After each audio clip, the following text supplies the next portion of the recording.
Chapter 737. Gong Jiaren's eyelids twitched as he stared at the beast that was much taller than him. He felt a chill run down his spine and into his brain. A large crater had appeared in the sand that had exploded in front of him. The flying sand blurred his vision, and sand fell from all directions like a torrential rain. The beast had appeared too quickly for him to dodge.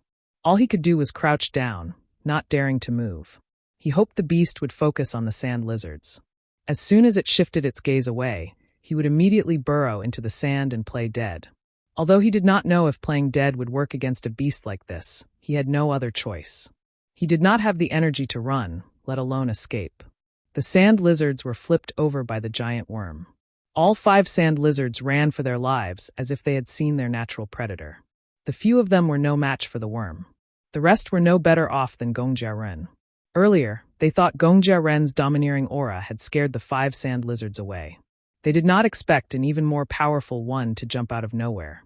Their faces paled even further as they tried to control their breathing, afraid that they would attract the giant worm's attention. They dared not wipe away the sand that flew into their eyes.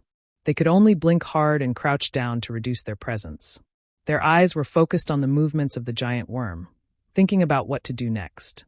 There were 5 sand lizards just now. Even if each of them faced one, the one with more wouldn't have a chance to escape because the sand lizards had enough time to finish off the others and chase after the remaining one. Now, a big worm had scared the sand lizards away.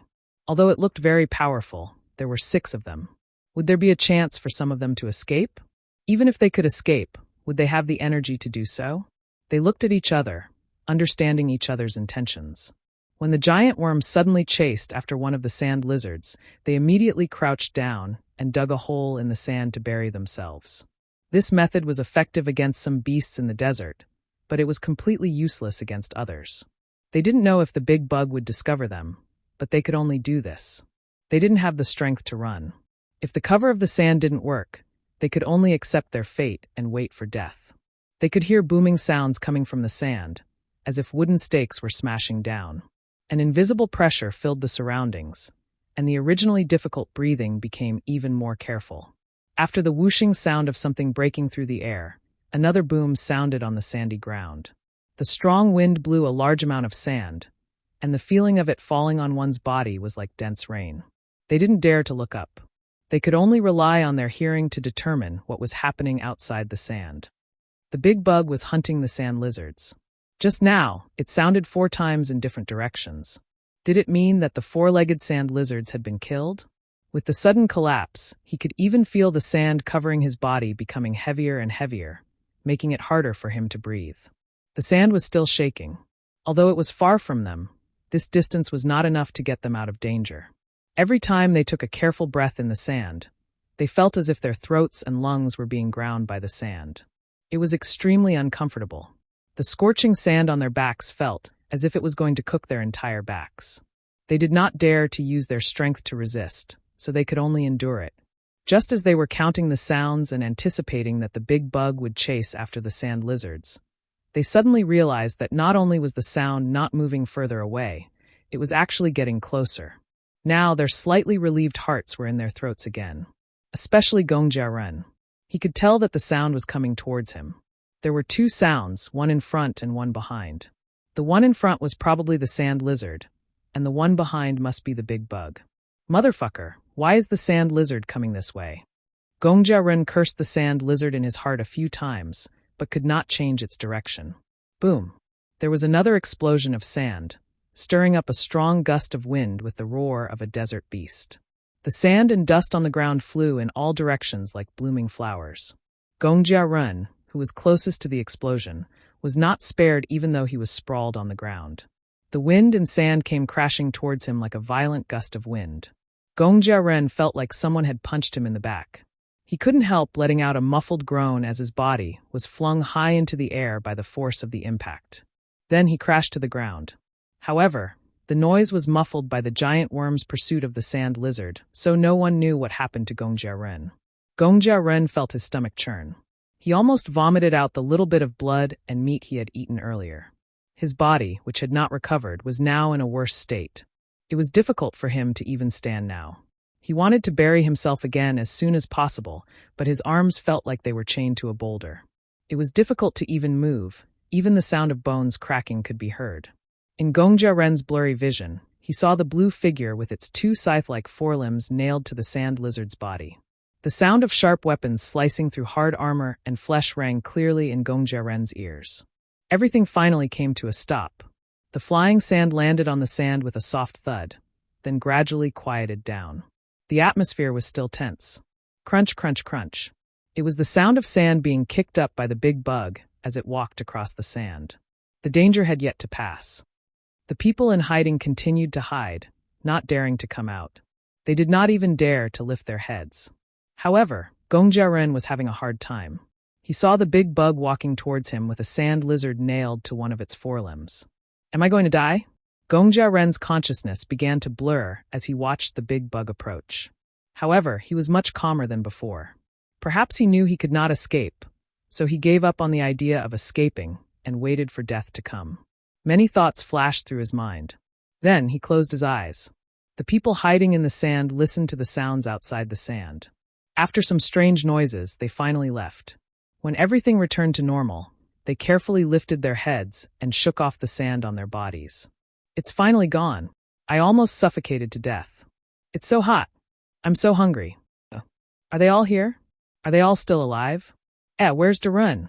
Darun, where are you? They shouted a few times but did not get any response. Panicking, they ran towards where Gongja Ren was and dug in the sand for a long time. All they found was Gongja Ren's simple stone hammer. He was nowhere to be seen. It wasn't just Gongja Ren. The 5 sand lizards were nowhere to be seen. There were only some bloodstains and scales. Could it be that the big bug took the desert beasts and Darun away? Chapter 738. Xiao Xian and the rest followed the insect as it ran through the desert. The insect had great endurance and would only rest at night. When it was hungry, it would scrape the waxy food inside the oval ball. Xiao Xian would also feed it some water. It was such a small insect, it wouldn't consume much water anyway. While following the flying insect, Xiao Xian also sensed Sapphire's presence. At first, he planned to look for the person first. Now, finding the person was the most important thing. Once he found the person, he would look for Sapphire. After all, he had a connection with Sapphire. As his first slave, Sapphire's bond with Xiao Xian was even stronger. Now that Sapphire was awake and not in danger, Xiao Xian did not pay special attention to it. If Sapphire sensed him, it would come looking for him on its own. For example, Xiao Xian could sense Sapphire heading in his direction. Coincidentally, Sapphire was in the direction they were heading. If they kept walking in that direction, they would meet it. They found a rocky spot to rest, replenish their water, and adjust their condition before continuing their search. We didn't see any of those legendary monsters. Tuo scanned their surroundings. The heat from the sand was distorting the air. Tuo didn't sense anyone else's aura, and there were no dangerous beasts either. He opened the water bottle and drank some water. He felt something under his feet and used his feet to push the sand on the surface of the ground to the side, revealing a white skeleton below. They had seen this many times. Along the way, they would occasionally stumble and find bones under the sand.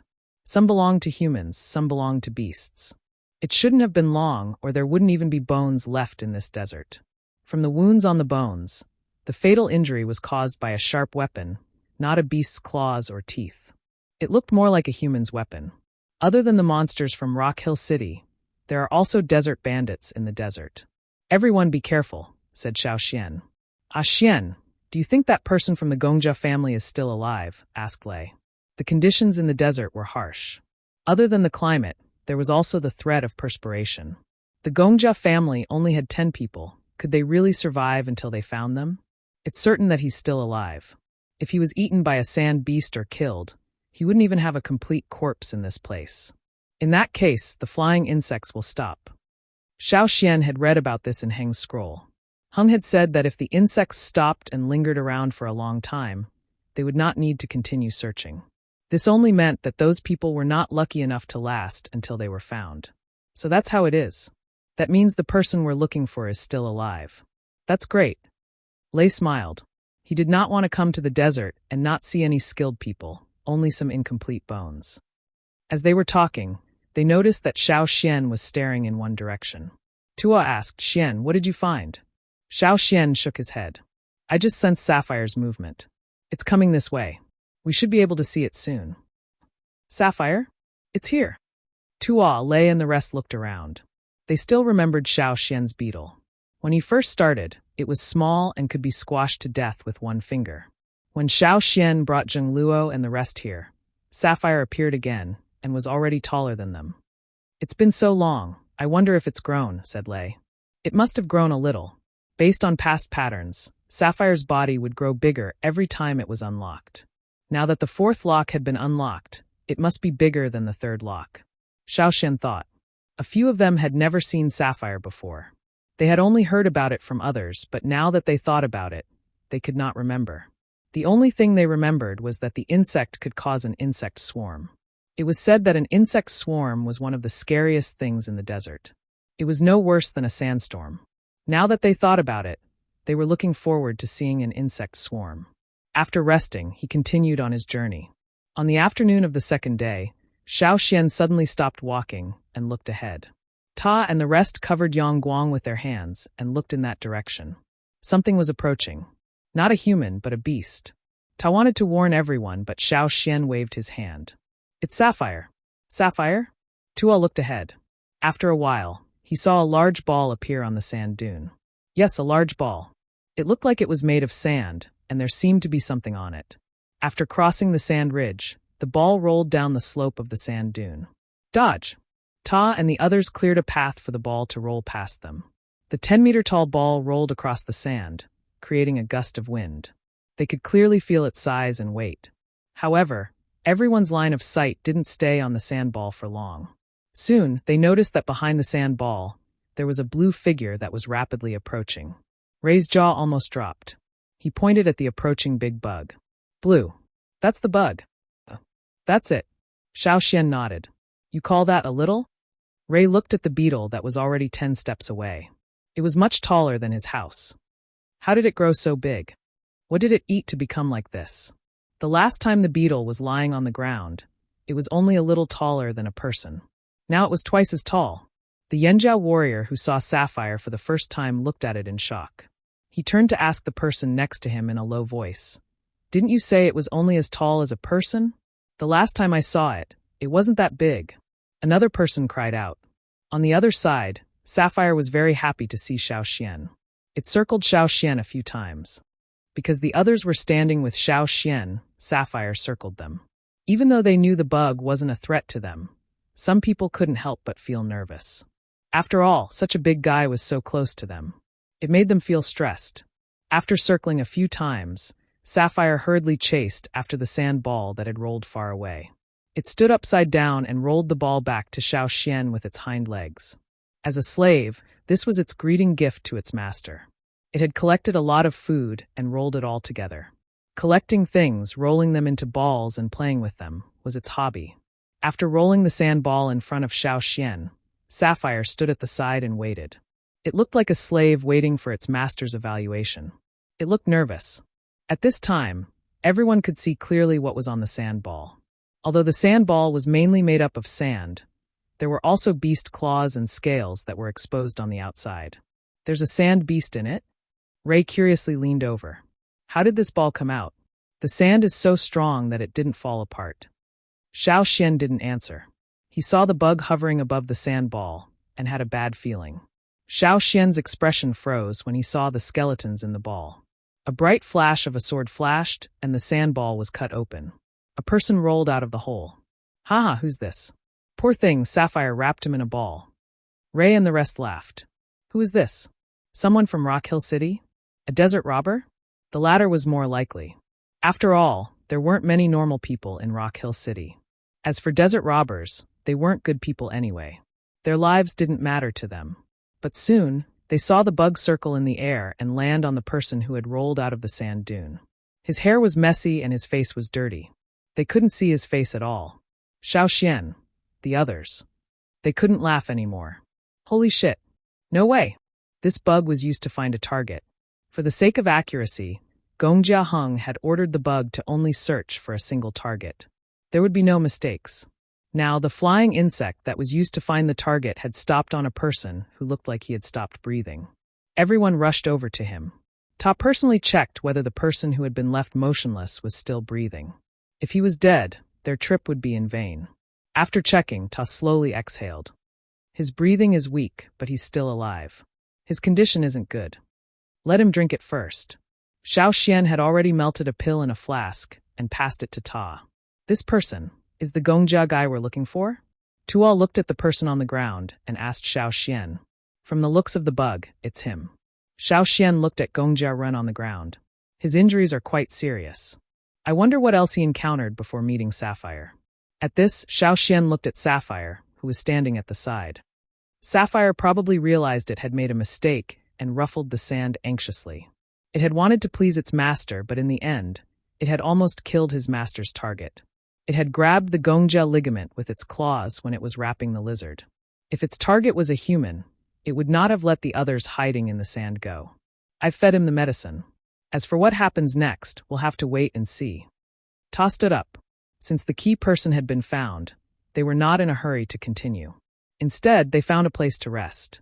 It was almost sunset, and they had to settle the injured Gongjia down. They found a suitable spot and set up a tent. The tent's frame was made of new bronze. Every frame could be used as a weapon. When it was time to use it, they would assemble it and cover it with cloth. It was a temporary tent. 50 people were squeezed together in the tent, but if there was no sandstorm, they would also rest outside. Now, this tent would be used to settle the injured Gongjia down. It was rare to find him. They could not let him die just like that. Fortunately, although his injuries were serious, Gongjia Ren's condition stabilized quickly after the medicine was fed. His life was no longer in danger, and his weak pulse had become stronger. Chapter 739. It was the middle of the night when Gongjia Ren woke up. He thought he would become the desert beast's dung, but he was still alive.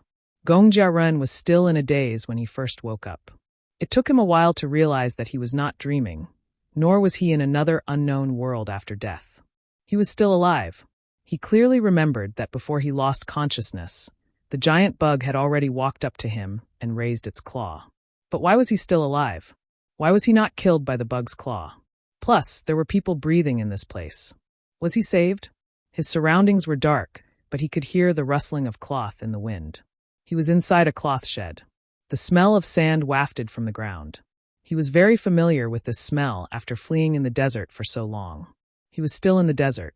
There were 4 people breathing around him, slow and regular. They must be asleep. Gongjia Ren sat up carefully. The pain of his broken bones almost made him groan, but he suppressed it. He dared not make a sound before he understood the situation. Someone had fed him medicine and treated his external injuries. Gongjia Ren could clearly feel that his body was much better now. Although the pain was still there, it was much better than when he was running for his life in the desert. He carefully flipped himself up and shuffled his feet on the sand. His surroundings were dark, but there was light in one spot. It was the tent of the cloth shed. The wind outside flapped the tent, and through the flickering gaps, he could see the light outside. It was the light of the moon at night. Gongjia Ren moved over and lifted the tent to look outside. Although the moon was not yet full, it was enough for him to see the situation nearby. Gongjia Ren wanted to see how many people were outside and who they were so he could understand the current situation. However, he froze the moment he lifted the tent slightly. Outside, not far from the tent's door, a giant beetle twice as tall as a human was waiting quietly. Its head was facing the tent. When Gongjia Ren lifted the tent to look outside, the giant beetle looked up too. Gongjia Ren was speechless. He suddenly did not understand the situation. There were people around, but there was a giant beetle lying at the door. Gongjia Ren stared at the giant beetle's bluish carapace under the moonlight. He knew it was the same beetle he saw before he lost consciousness. The scene of the beetle slaughtering the sand lizards was still fresh in his mind. Just as Gongjia Ren did not know how to react, a voice came from behind him. "You just survived. Where do you think you're going?" Gongjia Ren was startled. He put down the tent and turned towards the voice. The tent lit up. Xiao Xian took the water moon stone out of his animal skin bag. With the light, Gongjia Ren could see clearly what was going on inside. Other than the young man who spoke, there were 3 other people. However, all 3 of them were awake, lying on the ground and looking at him. "You saved me?" asked Gongjia Ren. Gongjia Ren of Gongjia Ren. Thank you, said Gongjia Ren, but he was still wary of Xiao Xian and the rest. He was saved by these people, but he did not know their motives. The giant beetle outside was obviously in cahoots with them. He could not help but think. He spoke the language of the other side of the sea, but these people spoke the same language. Only people from the other side of the sea could speak this language. Either they were from the other side of the sea, or they were from various factions in the desert. Either way, he did not want to see them. Xiao Xian saw that Gongjia Ren had not let down his guard, so he did not rush to explain. Instead, he took out the small oval ball and twisted it open. Gongjia Ren was surprised when he saw the oval ball. Of course he knew what it was because it was his. When he saw the flying insect, Gongjia Ren turned to Xiao Xian. Who the hell are you? Yanjiao. Xiao Xian tossed Heng's scroll to Gongjia Ren. See for yourself. Yanjiao. Heng's suggestion was for Gongjia Ren, and the rest to look for Yanjiao. He even said he would write a letter to the Yanjiao tribe for assistance. Who would have thought that they would actually come? After reading the scroll, Gongjia Ren finally let down his guard. This was Heng's handwriting and the Gongjia family's cloud code. It could not be faked. You're Xiao Xian? Gongjia Ren looked at the person who tossed the scroll to him. That's me. You're Gongjia Ren? Where are your other companions? Xiao Xian took the scroll from Gongjia Ren and rolled it up. Speaking of which, Gongjia Ren looked out the door and briefly recounted his encounter. Although he had guessed that Sapphire was the cause of this accident, Xiao Xian couldn't help but think to himself, thank goodness Sapphire has been asleep for too long and hasn't had the time to summon its little brothers. Otherwise, Gongjia Ren and the rest would all be dead. Xiao Xian thought that the Gongjia family was similar to Heng, but after listening to Gongjia Ren's description, he realized that not every Gongjia family member had the skills to survive in the wilderness. Most of the Gongjia family members had been learning blacksmithing since they were young under specific mentors. They would probably continue this way until they grew up, taking in apprentices and continuing to blacksmith. Many people would not look for Gongjia Mountain because they did not dare to take that step. Once they left, they did not know when they would return. Some might never return. Gongjia Ren was taken in as an apprentice by a rather famous blacksmith when he was young. He had planned to look for Gongjia Mountain and ask his master about it, but he couldn't find anyone, so he went to look for Heng instead. When his master found out, he was scolded and took back some of the materials he had given him. However, Gongjia Ren did not give up. He continued to ask Heng about Gongjia Mountain. Just as he was about to head to Gongjia Mountain, there was a coup in the royal city. Gongjia Ren's master stood on the wrong side and was killed. Even Gongjia Ren's fellow apprentices did not manage to escape. It was Gongjia Heng's plea that the new king changed the death sentence to exile. Some of his fellow disciples chose to join other factions, while others left on their own. Gongjia Ren had no idea where they went. Gongjia Ren himself went to ask Gongjia Heng, who was sending them off, where was the best place to go. Unlike Gongjia Ren and the rest, Gongjia Heng had been to many places and had a broader perspective. Gongjia Ren trusted his advice, so they followed his advice. After being exiled, they followed the planned route to cross the sea.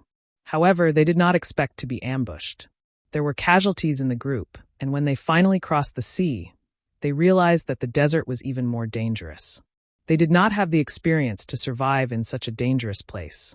To the Yanjiao people, Gongjia Ren and the rest were a bunch of useless people. However, they had their own specializations. Perhaps all their strengths were in blacksmithing, and they lacked experience in other areas. They didn't even know where to start killing beasts in the fastest and most effective way. Gongjia Heng was an exception. All his survival experience and beast fighting skills were forced out of him in the forest. The difference was that Heng could use various materials in the forest to create traps to catch beasts. In the desert, there were too few materials that could be used. Sometimes, there wasn't even a rock to be found. Knowing that Gongjia Ren still had 5 companions, Xiao Xian and the rest planned to look for them too. They were all talents of the Gongjia family. Since they were here, they might as well take them with them. Xiao Xian noticed that Gongjia Ren was panting after speaking, so he said, "Your injuries are too serious. Rest first, we'll depart tomorrow." Chapter 740. Gongjia Ren panicked. He was now sprawled on the back of the giant beetle that almost killed him. Due to his severe injuries, he would not be able to recover so quickly even after taking medicine. Even if he could run, he would not be able to keep up. If they wanted to hurry, he would either have to be carried or lie on the beetle's back. Before Gong Jiarun could decide, Xiao Xian picked him up and threw him onto the beetle's back. They had planned to depart the next morning, but Xiao Xian's not divination revealed that daytime was not a good time. There would be sandstorms on their way, so they rested during the day and set off at night. In fact, they preferred to travel at night. The temperature was low at night, and they could catch some sand beasts as food. Previously, they had traveled during the day because the tracking bug was only active during the day. If they wanted to follow the bug, they could only travel during the day. Now that they had found Gong Jiarun, they did not need to rely on the beetle anymore. Gong Jiarun could not remember the route, but Sapphire could. Xiao Xian and the rest only needed to follow the giant beetle. If they were tired, they could lie on the beetle's back to rest. Once they were well rested, they could run again. Needless to say, having a giant beetle like this saved them a lot of energy. Sapphire had already eaten the sand lizards in the ball. It wanted to give them to Xiao Xian, but Xiao Xian threw them to it instead. Sapphire did not need much water. It was used to the desert environment and did not lack water easily like humans. Gong Jiarun now agreed with Heng's suggestion. The Yanjiao people did not look weak. Years ago, he had heard that the Yanjiao people had sent the head of the Liu family flying with a single slap in the royal city. He had never seen it with his own eyes, only heard about the Yanjiao people. That was why he agreed when Heng suggested to look for the Yanjiao people. After all, having a strong backer would increase their chances of survival. Now he could feel the benefits. At night, the beetle's carapace was as cold as metal. Gong Jiarun was still weak from his injuries, so he asked Xiao Xian for a piece of animal skin to cushion himself. He wondered how his 5 companions were doing after he left. The giant beetle only took away the 5 sand lizards that appeared later. The sand lizard that they killed together was still there. It should be enough for the 5 of them to eat and not starve to death. However, when they arrived at the place where Gong Jiarun was taken away, the 5 men were nowhere to be seen. Left? Tua asked. After all, 2 days had already passed, and those people wouldn't stay in the same place for so long. No, they should be nearby. They couldn't drag the sand lizard away, but they wouldn't waste a rare prey like this. They would find a place to hide and eat the sand beast to recover their strength before continuing their journey, said Gong Jiarun. This was his conjecture based on the temperament of the 5 people. But there's no one around, Xiao Xian said. Hearing this, Gong Jiarun frowned. He was worried that the 5 men might have met with some other trouble after he left. Xiao Xian looked around, then walked towards a spot. He used the knife in his hand to brush away the sand on the ground. Gong Jiarun's gaze lingered on the knife in Xiao Xian's hand for a few seconds. He had seen Xiao Xian's knife when he first woke up. Although the workmanship was rough, he had to admit that it was a good knife. However, he had never seen the material. If he wasn't in a hurry to find his companions, he would definitely ask more about the knife. Even now, his gaze lingered on the knife for a few more seconds. Shifting his gaze away from the knife, Gong Jiarun looked at the sand. There was a skeleton. It was the sand lizard they killed together. It's still here. Gong Jiarun was even more worried. If there were no accidents, those people would not have given up on the sand lizard. In other words, the 5 of them had encountered something else and failed to hide the sand lizard. The sand lizard had been gnawed by other desert animals until only its skeleton was left. The movement of sand in the desert was easy to cover their tracks. Moreover, 2 days had passed. Even the crater created by Sapphire's slaughter of the sand lizard had been filled up. They could not find any more traces to follow. What do we do? Ta looked at Xiao Xian. We can only use the old method. Get Sapphire to look for them. Insects had a stronger sense of smell than humans. Insects could smell things that humans could not. Although Sapphire was not as good as flying insects that specialized in tracking, it was better than nothing. Gong Jiarun was about to say something when he felt a tremor. Sapphire was smashing the ground with its forelimbs. Thud, thud, thud. It was not the kind of unbridled, murderous smashing that was full of killing intent when hunting sand lizards. Instead, it was more like sending out a kind of signal with a regular pattern. When smashing down, it controlled the angle and did not raise a large amount of sand and dust. What is it doing? Gong Jiarun was puzzled. Did beetles use this method to find people? He had never heard of this before. It's just happy, said Xiao Xian as he looked at Sapphire's hind legs kicking the sand. When Sapphire was happy, it would kick its hind legs like kicking a ball. Xiao Xian knew this very well. Happy? What is it happy about? It was not just Gong Jiarun, the others did not understand either. Xiao Xian did not explain further. Instead, he pointed downwards. Look at the ground. The ground. What was on the ground? Everyone looked downwards. Other than sand, there was still sand. Something's not right. Ta exclaimed suddenly. An inexplicable sense of danger rose in him, as if a chill had brushed past his back. Goosebumps broke out all over Ta's body.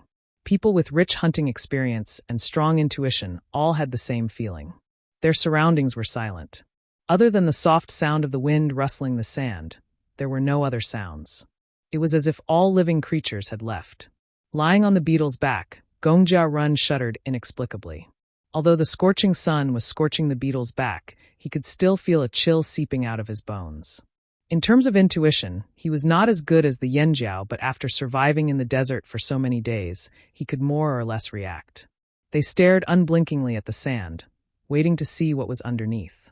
Rustle, rustle, rustle, there were some soft sounds.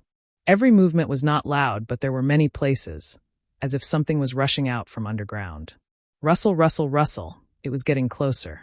A dot of black emerged from the yellow sand.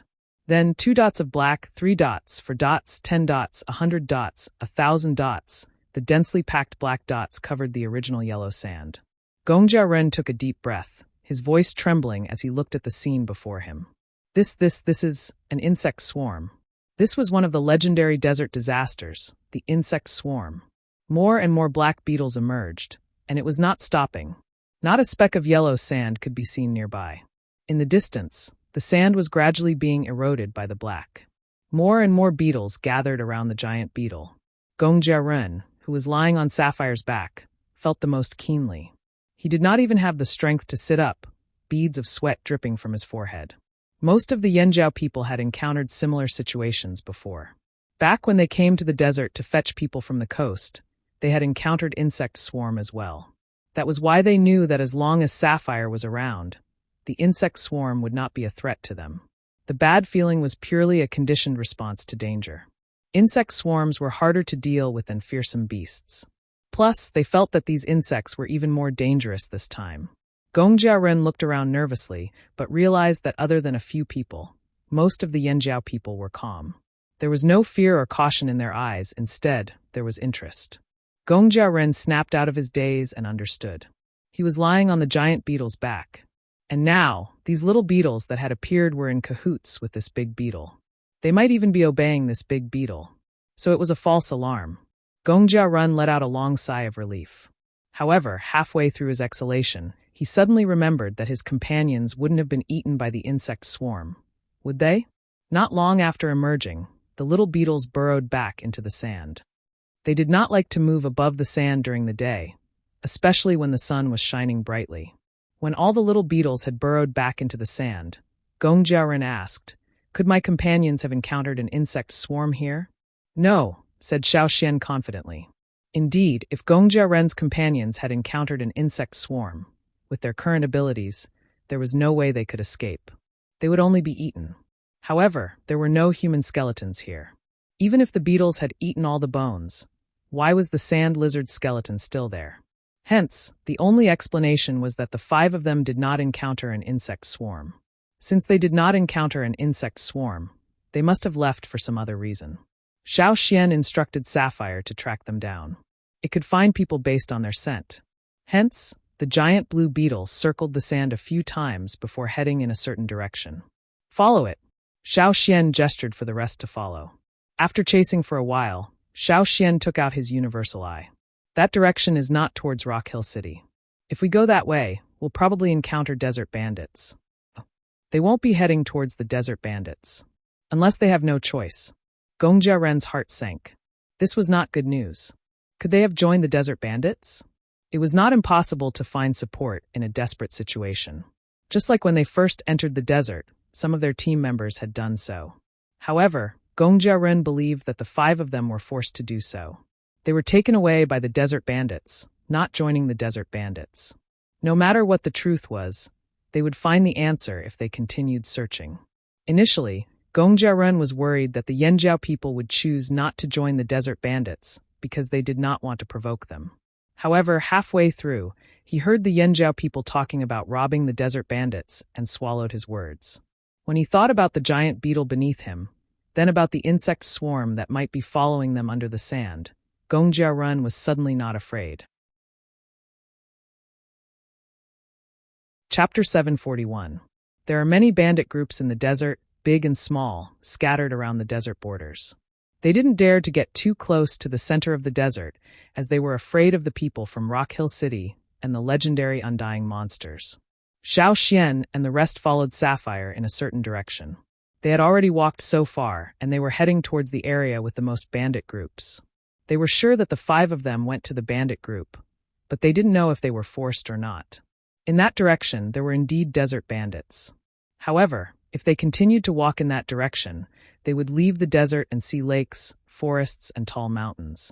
However, none of the desert bandits went there because there were many ferocious beasts that they couldn't fight against. The beasts in the desert would often go there to drink water. During the breeding season, the fighting was even more intense. Only the strong in the food chain could survive there. The bandits didn't have the ability to go there yet. Xiao Xian knew about the situation there because past the mountain range, they were very close to the grasslands and the Hui tribe. The reason why the Hui tribe was able to capture a monster and bring it back was because they were closer to the desert. However, if it weren't for special circumstances, they wouldn't go through the mountain range. Although it's a short journey, it's troublesome. In the past, they would take the longer route to the desert, and it would take a longer time, but it was safer. While he was deep in thought, Xiao Xian recalled the general situation. The desert bandits were forced to the border and had nowhere else to go. If they retreated further, they would have to fight with the beasts. However, any force that could survive Rock Hill City's purge was not to be underestimated. Although many people said that the bandits were mostly built by the slave masters, compared to Wu Yan, the group formed by the slaves was more dangerous. The leaders of the slaves who could truly establish a powerful organization and survive the chaos of the desert were likely to be those who had already broken free from their shackles. To be able to break free from the slave master's enslavement and break free from their shackles, every one of them was extremely talented and had a strong temperament. They were even more terrifying than the slave masters. Xiao Xian even dared to say that in a few decades, the scattered forces in the desert would disappear or be gathered together. Among the last remaining forces, the slaves would definitely establish more forces than the slave masters. However, in the current situation, whether it's the slaves or the slave masters, they aren't easy to talk to. At this time, at the edge of the desert, there was a small city made of sand and stones. It was not a big city. Compared to the several big cities in the desert, it was not even 1/10 the size. At most, it could only be regarded as a place to gather and shelter people from the wind and rain. The people in this town have dark brown patterns on their bodies like snakes coiling around their bodies. They are known as the sand snakes. The sand snakes are one of the more famous bandit groups. The leader of this group is a man named Heisha. He used to be a slave, but during the chaos of the desert, he escaped with a group of slaves and broke free from his shackles. He then built the sand snakes at the edge of the desert. Outside the small town, a group of nearly 100 people approached. They were stopped at the gate of the small town. The group left their camels outside and left a few people to take care of the camels. The leader led the others into the small town. These people didn't belong to this town or the sand snakes. They belonged to another bandit group, the Blue Beetle. The Blue Beetle is one of the more unique groups among the bandit groups. They were also one of the earliest groups to be established.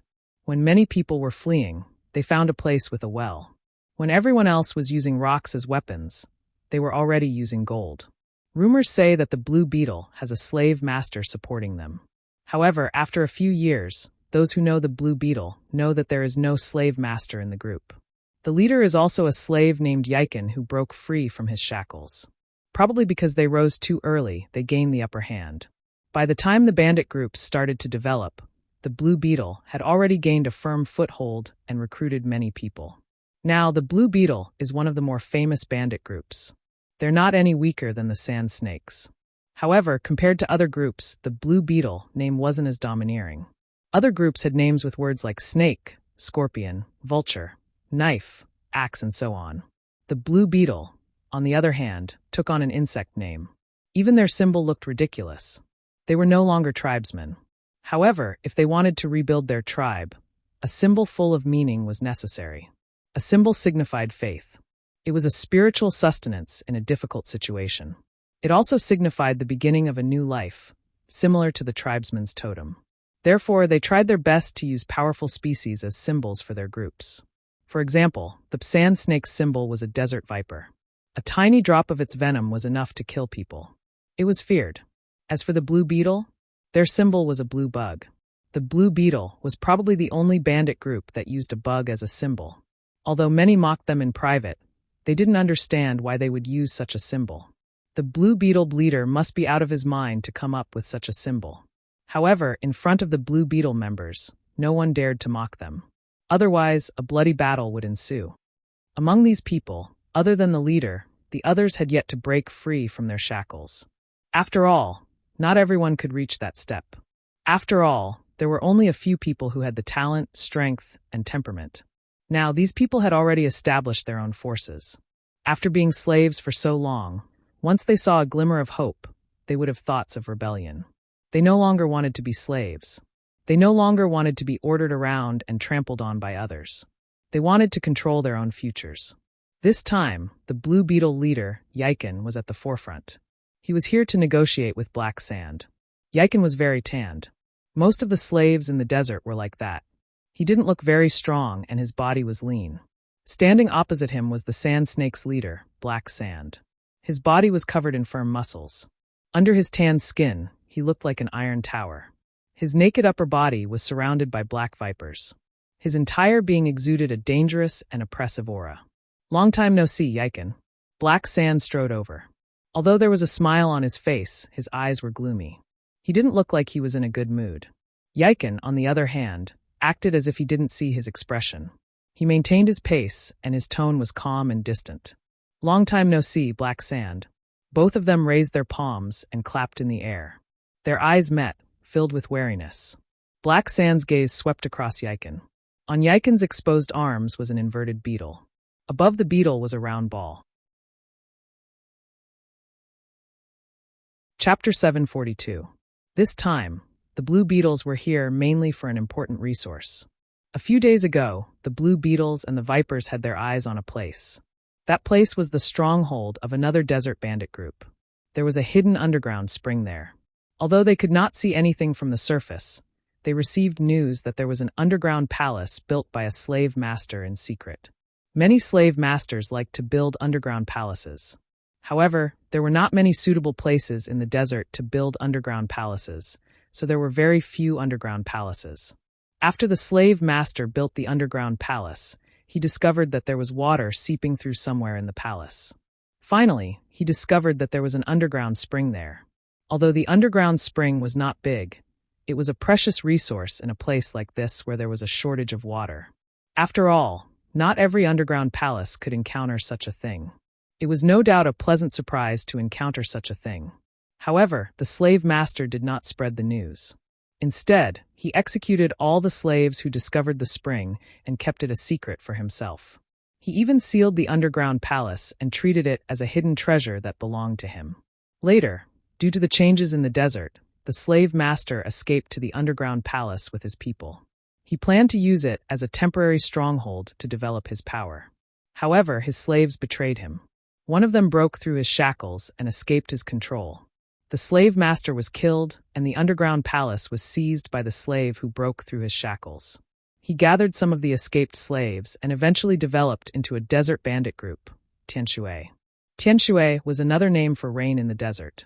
Therefore, when people heard the name Tianshui, they did not think too much about it. The desert people's desire for rain was well known. No one found it strange that a desert bandit group would choose such a name. However, many people did not know that they actually wanted to use the name Underground Spring because the spring below the underground palace was their source of life. It was their hope. However, that would be too straightforward. If they said it out loud, people would be able to guess what was below. They were not that stupid. Therefore, they chose the opposite of earth, sky. Tianshui's power also developed quickly. However, the secret was not kept for long. The desert bandits that were gathered were not united. Even if the secret was only known by a few leaders of Tianshui, it was made known to everyone because of an internal conflict. Slowly, other desert bandit groups found out about it through some means. Blue Beetle and Viper were just two of them. There were many more who had their eyes on that place. Not long ago, Black Sand had approached Yiken with the intention of working together to take down the Skywater underground palace. If they were to go alone, even if they managed to take down the palace, they wouldn't be able to hold it for long. Bloody battles between desert bandit groups were always filled with casualties. It would consume too much energy, and it wasn't worth it. After careful consideration, Yiken decided to give it a try. The place they used to live in was no longer suitable. The spring there was shrinking and would probably disappear in the near future. The Blue Beetle was now growing stronger. As the leader, Yiken had to think for the future. His ambitions weren't limited to this. Therefore, Yiken brought his men here to negotiate with Black Sand. The trust level between desert bandit groups wasn't high. If they wanted to work together, they had to first discuss the distribution of resources. If they couldn't come to an agreement, there was no need for cooperation. The two bandit leaders walked into a stone house made of sand and stone. This was the heart of the small town, and it was also the most luxurious house in the town. Most of the houses in other parts of the town were made of sand and stone. Even if they were made of sand and stone, there weren't many stones. However, stones were the main building material here. It looked sturdier and taller than other houses. The only one who could live here was Black Sand, the leader of the desert bandit group. Although it couldn't compare to the slave master's place, Black Sand was still satisfied to have his own mansion. He also believed that he could build an even more luxurious palace in the future, just like the slave masters in the past. Black Sand led Yiken into the house. The two leaders had a discussion, but the others didn't enter. It involved some secrets that they didn't want others to know. With Tianshui as an example, even if they were from the same gang, they couldn't fully trust each other. Therefore, Black Sand suggested that only the two leaders would talk in private while the others waited outside. Yiken didn't object to this.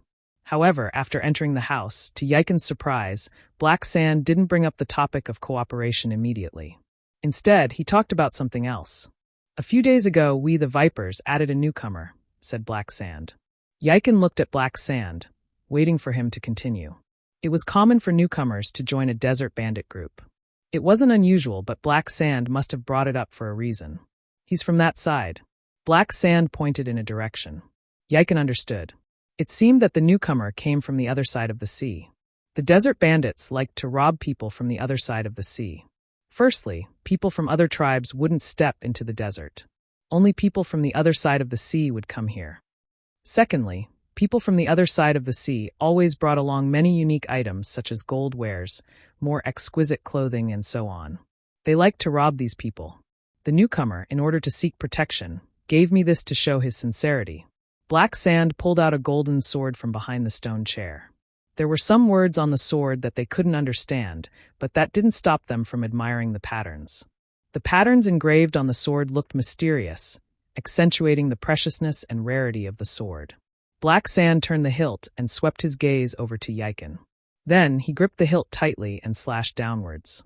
The blade sliced through the air with a sharp whistling sound. Then it hit a rock beside him.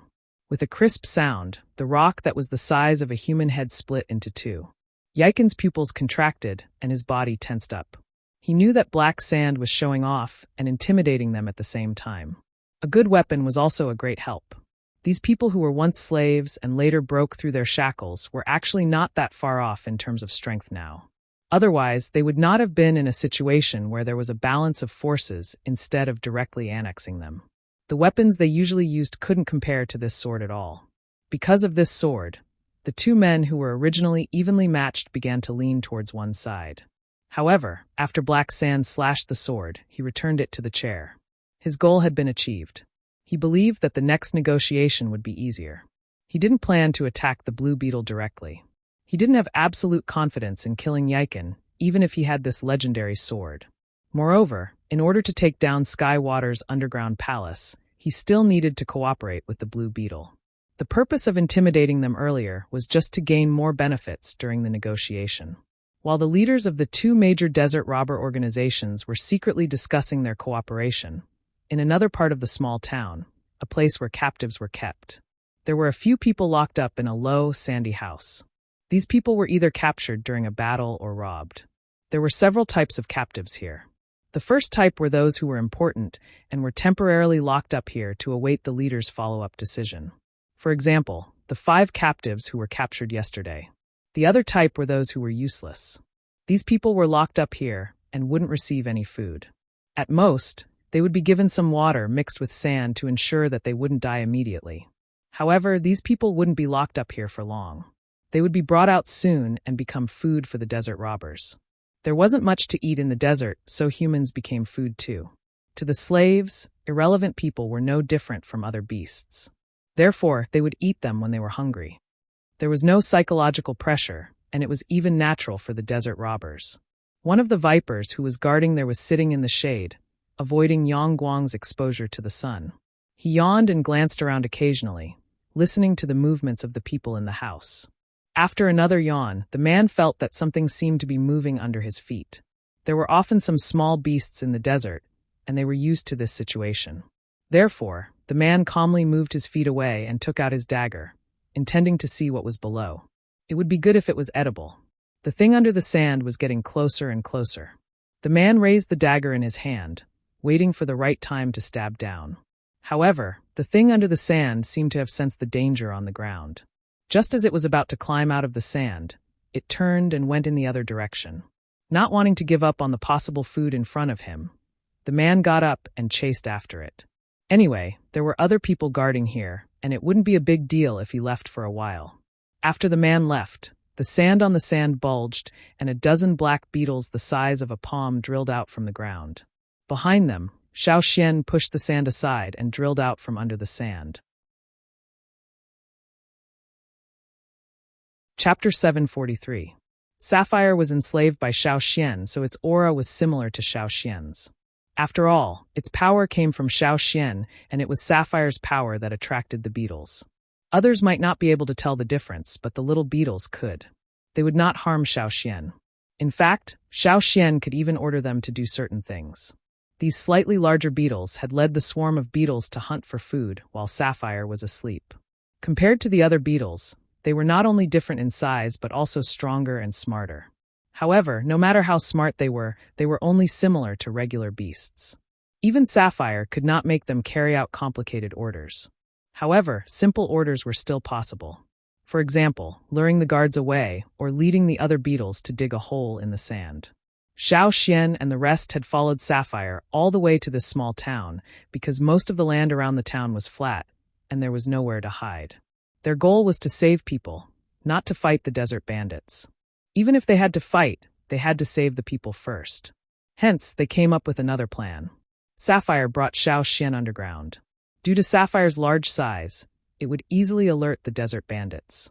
That was why Sapphire only brought Xiao Xian underground for a short while and left the rest of the task to the other beetles. They had the experience of walking under a quagmire. It was more difficult to walk under sand, but it was not impossible. Plus, they had the help of the beetles underground. There were more beetles underground that had yet to emerge. Sapphire could determine the approximate location of the 5 Gongjia family members. Xiao Xian only came out to sense their exact location. He had a beetle lure a guard away before emerging from the sand. There was a guard on each side of the house. The guard on this side had been lured away. It was no wonder the beetles liked to be underground. During the day, the temperature was much lower under the sand, and they did not need to be exposed to the sun. This was a courtyard structure. There were some scattered bones in the corner of the courtyard. Xiao Xian could tell from the shape of the bones that they belonged to humans, both adults and children. The house and courtyard walls were relatively short, so if Xiao Xian walked outside, the people in the courtyard could see half of his head. Similarly, if Xiao Xian stood up straight in the courtyard, he would be seen by the people outside. There were about 10 people sitting outside the courtyard, leaning against the wall. They were all gathered in the shade. Xiao Xian did not fully emerge from the sand, only exposing his upper body. He carefully sensed his surroundings to understand where the guards were and search for his target. The 5 Gongjia family members' auras were different from the other captives. Xiao was certain where they were locked up. Unfortunately, they were not on this side, but it was fine. The beetles that crawled out from the ground gathered again and burrowed into the sand. Xiao Xian took a deep breath and sank into the sand. Not long after Xiao Xian sank, the guard who left returned. He did not manage to catch the thing underground, so he walked over, cursing as he sat down and continued to nap. On the other side, in a mud hut, the 5 Gongja family members were tied up tightly using the sturdy vines of the desert. These vines may look shriveled and thin, but they were very sturdy. Other than injuries, the 5 of them were thirsty and hungry. They were weak and had no energy to struggle. They laid on the ground, surrounded by mud walls and sand. Their eyes were either open or closed, but they were not asleep. No one knew what they were thinking. That day, they did not manage to find Gongjiaren. Not long after, they encountered a group of desert bandits, one of whom was their former comrade. Their comrade led the desert bandits to capture them and only gave them some water, so they would not die immediately. The Vipers wanted them to forge weapons for the Vipers, but they refused and were locked up here. Yesterday, they had witnessed the desert bandits eating humans. They knew that the desert bandits had done it on purpose for them to see, but they also knew that the desert bandits were real. They had long heard that tribesmen ate humans, and that the people here were barbaric. However, seeing it with their own eyes was still a huge shock. Even now, they were still traumatized. If they agreed to forge weapons for the desert bandits, they would be able to live like slaves. Judging by the Vipers' behavior, it did not seem like they would treat them kindly. However, if they did not agree, they would become food for the desert bandits. What should they do? Should they choose to live or die? I really want to kill myself, mumbled the younger man leaning against the wall with his head lowered. That's a good idea, but I can't accept it. Another older man looked up at the leaking roof and sighed helplessly. Yes, they had all thought of suicide, but they still had some hope.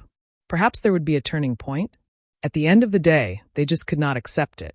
No one would be willing to die in the desert just like that before they could create a masterpiece. If not, how could they have persevered until now?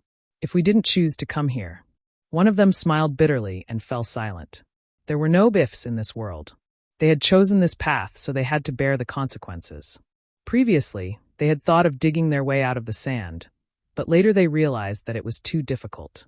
With their current physical strength, it was impossible to dig their way out of the sand, not to mention that their hands and feet were tied up. The desert bandits were also aware of their situation, which was why they were at ease tying them up and leaving them here. Rustle, rustle, rustle. There was the sound of tiny grains of sand rubbing against each other. Xiaoyi, stop playing with sand.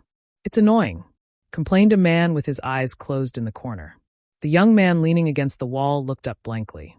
I'm not playing with sand. After saying that, he shifted his gaze to the place where the sound came from. He saw that the sand on the ground moved, and a black beetle crawled out. There's a bug, cried Gongjiayi loudly. The man standing guard outside heard it too, but he did not care. He continued to nap. There were plenty of bugs in the desert. Scorpions and lizards were common too. A small bug was nothing. Inside the house, 10 palm-sized beetles crawled out, but did not approach the people inside. Instead, they waited by the side. A hand reached out from the sand. Seeing this scene, the 5 people sucked in a breath of cold air and almost cried out. They looked at the spot where the beetles crawled out and saw a person slowly crawling out from the sand. The 5 of them stared blankly at this strange stranger. When they snapped back to reality, their first thought was, could they be saved? Xiao Xian looked at the 5 people in the house and was satisfied. They were not stupid enough to not scream. One of them asked in a low voice, Who are you? Are you here to save us? Xiao Xian did not answer. Instead, he asked, Gongjiayi Shi Rong Shun Ken? These were their names, told to him by Gongjiaren. At Xiao Xian's words, the 5 people's eyes lit up. They were about to say something when Xiao Xian raised his hand and gestured for them to keep their voices down.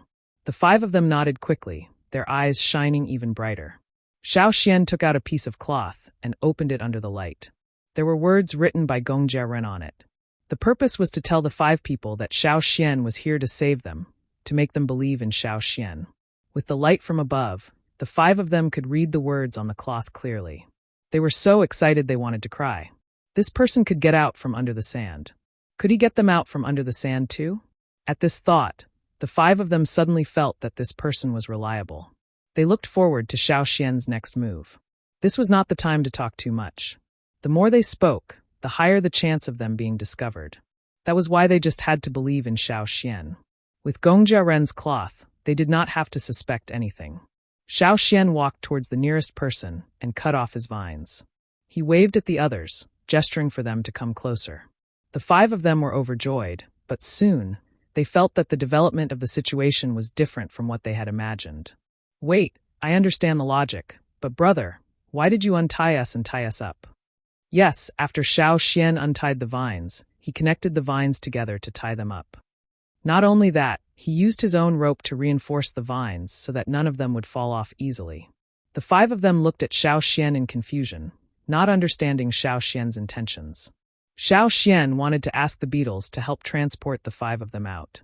However, the beetles would not eat Xiao Xian, but the same could not be said for the others. Sapphire had been in hibernation for a long time and had just encountered a swarm of beetles. He did not know if it could control these insects accurately. That was why there was no need to take such a risk when there was another way. Xiao Xian did not want the 5 of them to be reduced to skeletons when they were dragged out from under the sand. After tying them up, Xiao Xian gave Sapphire, who was underground outside the small town, an order to execute the next step. 100 meters away from the small town, a gush of sand suddenly shot out. The sand shot up high like a water column, then fell back down. That was a signal. Xiao Xian looked at the sky through the gap in the roof. When he saw the figure high in the sky, he sank back into the sand, leaving the 5 tied-up people in the house looking at each other. Not long after, there was a sudden scream from somewhere outside. It seemed that something had happened there. The guards rushed over. Xiao Xian appeared in the house again. He lifted the 5 tied-up people and cut open the place where they were tied up on the door made of thorny plants. In order to make it easier for the desert bandits to enter and exit the house, the door was wide enough for Xiao Xian to drag the 5 of them out. The guards were attracted by the shouts, and even the guards outside the courtyard turned their attention over there. Therefore, there was no one else at the door of the house. The 5 of them still did not understand what Xiao Xian was trying to do until Xiao Xian lifted them up and threw them into the air like a ball. The ground quickly moved away, and the small courtyard where the captives were held shrank in their vision. The 5 of them felt as if their heartbeats had stopped and their minds were blank for a moment. Above them, a figure whizzed past, and the 5 tied-up people were carried away into the distance. Chapter 744. The guards who were guarding the captives ran over when they heard a scream. When they saw one of their comrades sunk into the sand from the head down, they rushed over to check on the situation. Who would have thought that something would happen in such a short time? The guards screamed as they rushed to the captives' room. The room where the 5 important figures were locked up was empty. The captives escaped. Someone snatching the captives. Go after them. They're too fast, we can't catch up. The 5 captives we caught yesterday have been taken away. Quick, inform the chief. Xiao Xian had already sunk into the sand before those people arrived. However, he did not leave. He planned to stay here and observe. After he snuck in, he heard the guards outside talking about the Viper and the Blue Beetle leaders. He wanted to see what these desert bandits were up to. At the same time, he wanted to find out where the person who betrayed Gong Jiarun was. Before Xiao Xian arrived, Gong Jiarun had told Xiao Xian that if he saw the traitor, he should kill him immediately. That way, Gong Jiarun would owe Xiao Xian a favor. As for the sword, Gong Jiarun did not insist. He planned to start anew and believed that he would be able to forge a better sword in the future. As for the previous one, since it was stolen, he did not want to take it back. It was a farewell to the past. The Yanjia people did not understand Gong Jiarun's feelings. If they lost a good sword, they would definitely think of ways to get it back.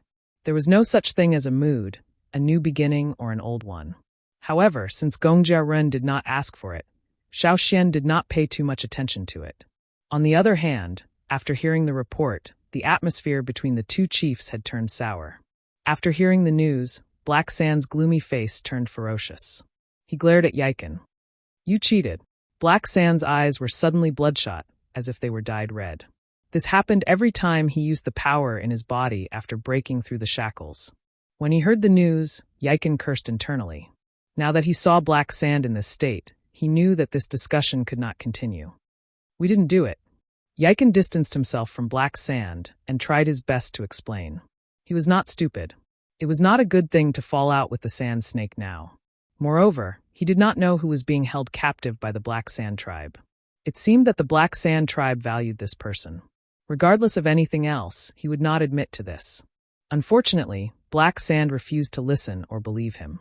Other than the Blue Beetles, there was no one else here. Furthermore, he had always been wary of the blue beetles. When he first heard the news, he suspected that Yiken had already sent people to kidnap those who could forge better weapons. Now, Yiken was playing dumb in front of him. How preposterous! How dare he trick him? I want you all dead. Black Sand swung his thick arm. A sharpened bone spear flew out from his hand and shot straight at Yiken. Yiken, who was prepared for this, swung his sword horizontally in front of him, deflecting the bone spurs that were flying towards him. He roared, "I told you it wasn't us." Meeting Black Sand's bloodshot eyes, Yiken's heart skipped a beat. This was probably the aftereffect of breaking through the shackles. Everyone's symptoms were different. Black Sand's was easily irritable. The most obvious sign of this was his bloodshot eyes. Black Sand was already in a berserk state. He wouldn't listen no matter what was said. Moreover, the relationship between the two parties was not harmonious to begin with. The discussion just now was not a pleasant one, which further provoked Black Sand's anger. Without another word, Yiken leaped up and rushed out of the room through the animal skin scale that was used as a cover. He let out a wolf-like howl towards the sky. He was telling his subordinates that the negotiation had failed. Everyone be careful. The Blue Beetle desert robbers who were waiting outside gathered around Yiken. They pulled out their weapons and faced the sand snake people who were surrounding them. Bang! The rare wooden door in the desert was kicked to pieces. Black Sand walked out like a tall tower. Every step he took on the sand creaked loudly, as if he wanted to crush the sand even more. The murderous aura emanating from him swept out in all directions. Even the sand snakes couldn't help but take 2 steps back. How dare you trick me? Black Sand squeezed the words out from between his teeth. The air he exhaled from his nostrils made him sound like an angry bull. I told you we didn't do it, idiot. Use your brain and think. After Yiken said that, he realized that it was useless to tell Black Sand this. For Black Sand to be able to lead the sand snakes to this point meant that he wasn't a reckless man. Perhaps Black Sand now understood that it wasn't the Blue Beetle who kidnapped those people. He was just venting his anger on the Blue Beetle people. He even wanted to use force to force Yiken to continue the negotiation that failed to reach an agreement earlier. While the two parties were in a tense standoff, none of them noticed that a figure had sneaked into Black Sand's mansion. The figure sat by the window and watched everything outside. Xiao Xian was very interested in the Blue Beetle desert robber group. The pattern on their bodies was a beetle pushing a dung ball. How did they think of using this as a symbol? Blue beetle? In the desert, most of the beetles were black in color. Even if they were interested in the dung-pushing beetle, they should be called black beetles. Why would they be called blue beetles? Could it be that they've seen sapphires before? Regardless of the truth, the Blue Beetle people weren't in a good situation. Walking out of the house, Black Sand's muscles squirmed and his bones creaked. It wasn't the sound of breaking, but every bone in his body was preparing for the upcoming battle. Wielding his sword, Black Sand took a few large strides towards Yiken. He raised his arm high and twisted his wrist that was gripping the hilt of his sword. The golden light reflected off the blade bloomed with murderous intent as it slashed towards Yiken at lightning speed. With the sound of metal clashing, the sword in Yiken's hand broke. People on the other side of the sea liked to use swords. After the robberies, the desert robbers were now using swords as their weapon of choice. This was especially true for leaders like Yiken. Most of them used swords. But now the weapon in his hand, which he once thought to be a great weapon, had broken so cleanly. Without looking at the broken sword, Yiken's body was like a fully drawn bow. His ankle twisted on the sand, and his body borrowed the force to take 3 steps back. Each step was more than 2 meters away, avoiding Black Sand's second slash. At the same time, he reached behind him and pulled out a spearhead. This was the weapon he used in his early days. However, the handle of the spear was broken, and he had a new weapon. After polishing the spearhead, he carried it with him and used it as a dagger. The elders in the team said that it would bless him to return safely every time. Now, Yiken wasn't sure if he could return safely. Things had gone beyond his expectations. The sword in his opponent's hand made him wary. Since his second slash didn't hit anyone, Black Sand wasn't in a hurry to continue. He looked at the broken sword on the ground, and then at Yiken's ordinary-looking spearhead. He snickered, his crimson eyes filled with mockery and satisfaction. The spinning sword reflected Yangguang's light at Yiken and the others. Even though it was just a reflection of light, it was enough to make the Blue Beetles' faces change.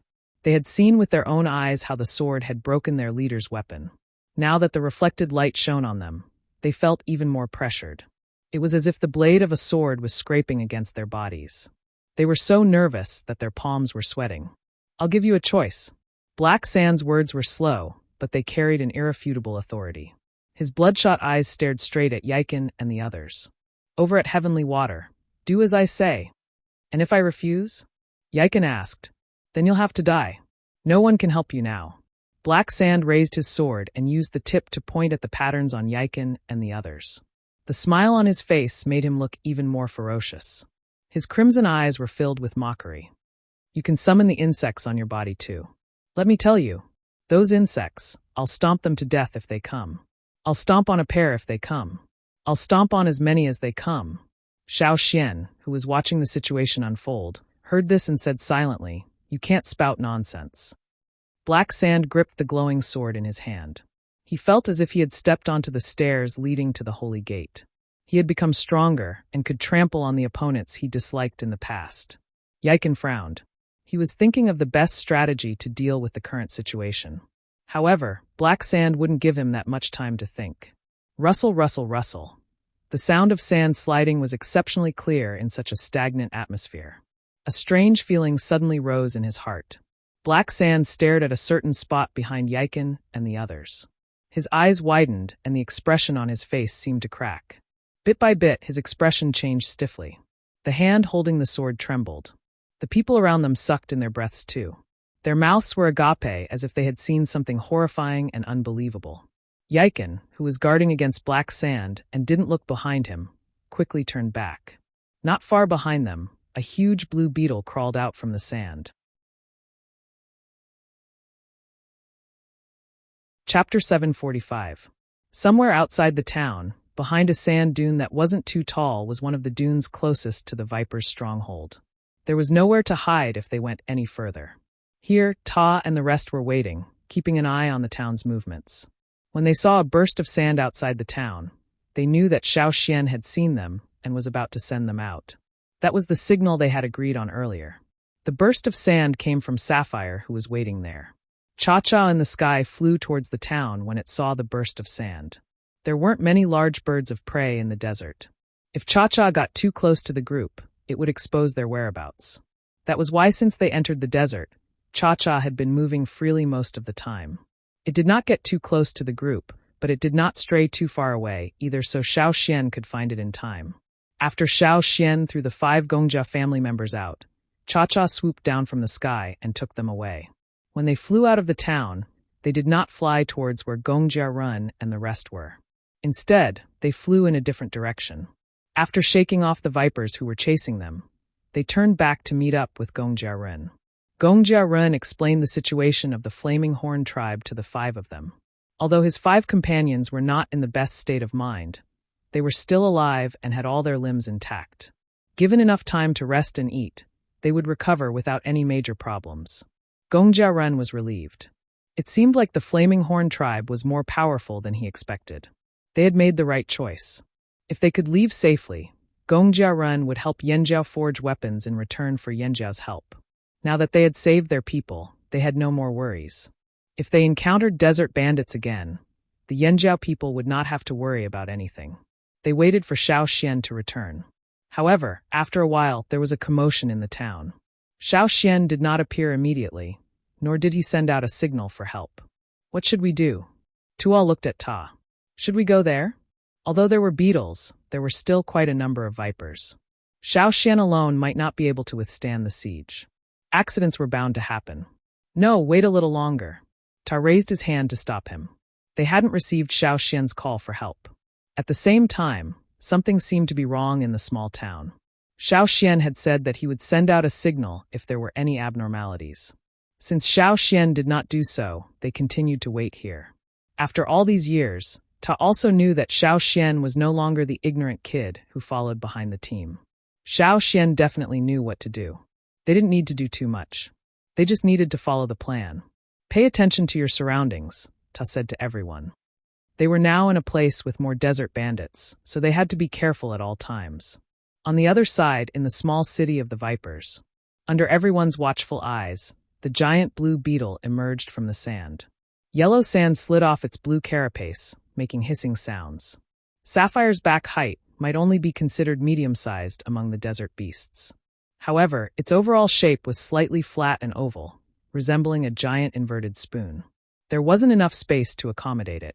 As the giant beetle gradually emerged from the sand, the low sand house on the ground also collapsed amidst a series of rumbling sounds. The door woven from desert vines also emitted a fragile creaking sound as it collapsed, breaking off one by one. The people standing around had long retreated when they noticed the situation. They distanced themselves from the giant beetle that had appeared out of nowhere. Generally speaking, desert beasts rarely appeared in this area. After all, there were more and more desert bandits stationed here. Desert beasts would be rarer in places with more people, unless it was a more powerful giant beast. Sapphire's appearance had been categorized as the latter type of beast in everyone's mind. Yiken had planned to take a quick glance behind him and continue watching Black Sand. He wanted to ambush Black Sand when he wasn't paying attention. It would be best if he could snatch the sword from Black Sand's hand. However, Yiken didn't expect to see such a scene when he turned around. He was so shocked that he forgot his initial plan of ambushing Black Sand. Be it the vipers or the blue beetles, they all stared at the pattern drawn on the blue beetle's body. They looked at the beetle on the pattern, then back at the one that had just appeared. Suddenly, they felt incredulous. The vipers exclaimed, "This pattern is real." The blue beetles exclaimed, "This is real?" Although every desert bandit group had their own pattern, it was only a wish, a symbol. They didn't treat it as real. Without faith, how could they believe in a pattern so easily? Take the vipers, for example. If they were to encounter a venomous snake in the desert, their first thought would be to kill it. If such a giant venomous snake appeared before them, they would definitely wet their pants. That was how the blue beetles were feeling now. The earliest batch of blue beetles had experienced the events of their escape years ago. They knew why Yiken and the elders of the desert bandits decided on such a name. Back then, when the desert was in chaos, they escaped. If it wasn't for the blue beetle that scared off the pursuers, they would have been hacked to death long ago. Moreover, the giant blue beetle gave them a lot of good stuff. That was the beginning of the rise of the blue beetle desert bandits. As for those who joined the blue beetle desert bandits later on, although they had heard about it from others, very few of them actually believed it. Some of them thought that it was either fabricated or pure luck. Now, if those who told them the story of the blue beetle were here, they would have screamed, "You're lying. Didn't you say that the beetle was only as tall as a human? What's this thing that's here?" Recalling Black Sand's words, the blue beetles assumed that Yiken had summoned it to help. They no longer cared about the legend. Their gazes towards Yiken were filled with boundless reverence and confidence. So their leader still had a trick up his sleeve. Not only did he summon a giant blue beetle, it was even bigger than the one in the legends. On the other hand, the vipers were horrified. They didn't expect the blue beetles to be prepared. Even Black Sand thought the same. Yiken, who was equally shocked. Yiken, of course, noticed everyone's gaze on him. He was both shocked and afraid. He really didn't summon this one. He had seen a giant blue beetle before, but it wasn't this big. He didn't dare to think about it. If this giant beetle's appearance was a coincidence, and it attacked indiscriminately, would the blue beetle's desert bandits need to change their patterns in the future? The appearance of the giant blue beetle changed the atmosphere in an instant. It was like a piece of frozen ice that was suddenly thrown into boiling water, and cracks began to appear. The sudden change in the situation brought about the same change in everyone's mood. Just as the vipers and blue beetles were having mixed feelings, the giant blue beetle's entire body was revealed. Its shovel-like head turned slightly to scan its surroundings. Its gaze lingered on Yiken for a few seconds. Yiken's heart clenched. He knew better than anyone else what was going on. He was afraid that this giant beetle would attack them. However, Yiken soon noticed that the giant beetle had shifted its gaze to Black Sand, who was standing there with a sword in hand. Other than the sound of sand being blown by the wind, there was silence. Everyone was waiting for the giant beetle's reaction. Even though they noticed that the giant beetle's pattern was similar to the blue beetle's desert bandits, they were still suspicious. The next moment, the giant blue beetle moved. It lifted its forelimb that resembled a long scythe and slammed it down on the sand. Unlike the slamming it did when it was hunting the sand lizards, its forelimb was now more extended. Like a black lightning bolt that fell from the sky, it struck the sand diagonally. The burst of air was like an invisible flying arrow. It shot from the point of impact to a certain direction. Wherever it passed, the sand on the sand was pushed to the sides. Yiken stood still. He knew that he wasn't the target of this attack. He turned back to look at black sand. That was the true target of the giant blue beetle. This attack alone was enough to make Yiken heave a sigh of relief. Thank goodness the giant beetle wasn't attacking him. When the giant beetle appeared, black sand was already on guard. The moment the giant beetle lifted its claw, he was ready to dodge the arrow-like air current. The air current hit the stone house behind black sand with a loud bang. The entire stone house shook. Sand, stone chips, and rocks swooshed down. Fortunately, the sandstone house took a lot of effort to build, so it didn't collapse from this attack. However, if there were to be a few more attacks later on, there was no telling what would happen. Black Sand's heart ached for his mansion. He didn't want to fight here. Gritting his teeth, he stepped out quickly and headed to the other side. Sapphire had the same intention. Xiao Xian was still in the stone house. Sapphire regretted its decision to throw him out. No one noticed the two antennae on its head trembling. Due to its previous mistake of almost eating Xiao Xian's target, Sapphire wanted to do something to atone for its mistake. Hence, it put in more effort to focus on that target. As for the others, it didn't even spare them a glance. Swinging its 6 long legs vigorously, Sapphire chased after Black Sand. The sand kicked up by its long legs hit Black Sand painfully. Yiken stopped chasing after Black Sand. He had the blue beetles move away. Noticing some small beetles crawling out from the sand, he hurriedly said, "Don't attack the beetles on the ground. Move away, move away." The people from the blue beetles did as they were told, while the people from the vipers used a stone spear to stab the beetle under their feet into the sand. Soon there were 2, 3, 10 beetles, and even more beetles appearing around him. The man panicked. He screamed and clenched the stone spear in his hand, stabbing at the beetles on the ground. The more he stabbed, the more beetles there were. The surrounding beetles started to gather. Soon they were like a small mountain pushing the man up. His head and eyes couldn't be seen. At first, they could still see the man waving his stone spear and hear his screams. However, as the beetles continued to increase, they couldn't see anything else and his screams became softer. The black beetles were like a small wave, sweeping the man into it. When the black wave gradually receded, only a skeleton with tattered clothes was left. What little doubt they had was now shattered by this scene. Someone from the viper's side roared, "Insect swarm." Like a ladle of water being poured into a burning pot of oil, it exploded with a bang. Insect tide. The insect tide is here. Run. The vipers couldn't care less about the blue beetles. If they encountered an insect tide in the desert, they would usually run away and stay far away. They didn't expect to encounter an insect tide in their lair. No, it was the blue beetles who brought the insect tide here. The blue beetles could trigger an insect tide. This realization made the vipers even more fearful. "Make them leave," the vipers shouted at Yiken. Unfortunately, the vipers' leader had been chased away by the giant beetle. The people here were no match for Yiken. A group attack? But there were still so many beetles around. They were all man-eaters. To run or not to run? They watched as Yiken beheaded the vipers one by one. The slain ones were quickly devoured by the beetles on the ground. Some of the blue beetles were bitten as well, but Yiken didn't need to say anything. They all gathered around Yiken, including those who were waiting outside the small town and rushed over after hearing the commotion. They all gathered around Yiken. Yiken stared at the densely packed black beetles on the ground, his heart pounding. He wasn't the elders. The elders believed in the totem and believed that the beetle would give them a chance to live a new life. Yiken, on the other hand, had always been skeptical. However, a team needed a spiritual pillar, so when discussing the totem and name, he listened to the elders' suggestions. He wasn't confident about these insects either. Seeing that everyone was coming towards him, Yiken could only brace himself and step forward. "Everyone, don't attack the beetles on the ground," Yiken warned again. The person who felt a bite on his leg was about to chop the beetle, but after hearing Yiken's warning, he could only shake his leg to shake the beetle off. To their surprise, the beetles ran away after taking a few steps towards them. They didn't come any closer. It worked. One of the blue beetles turned to look at Yiken. "Boss, this was summoned by you?" The legendary disaster in the desert had actually helped them so peacefully, and even helped them. This was unbelievable. They decided that they would repent properly when they returned.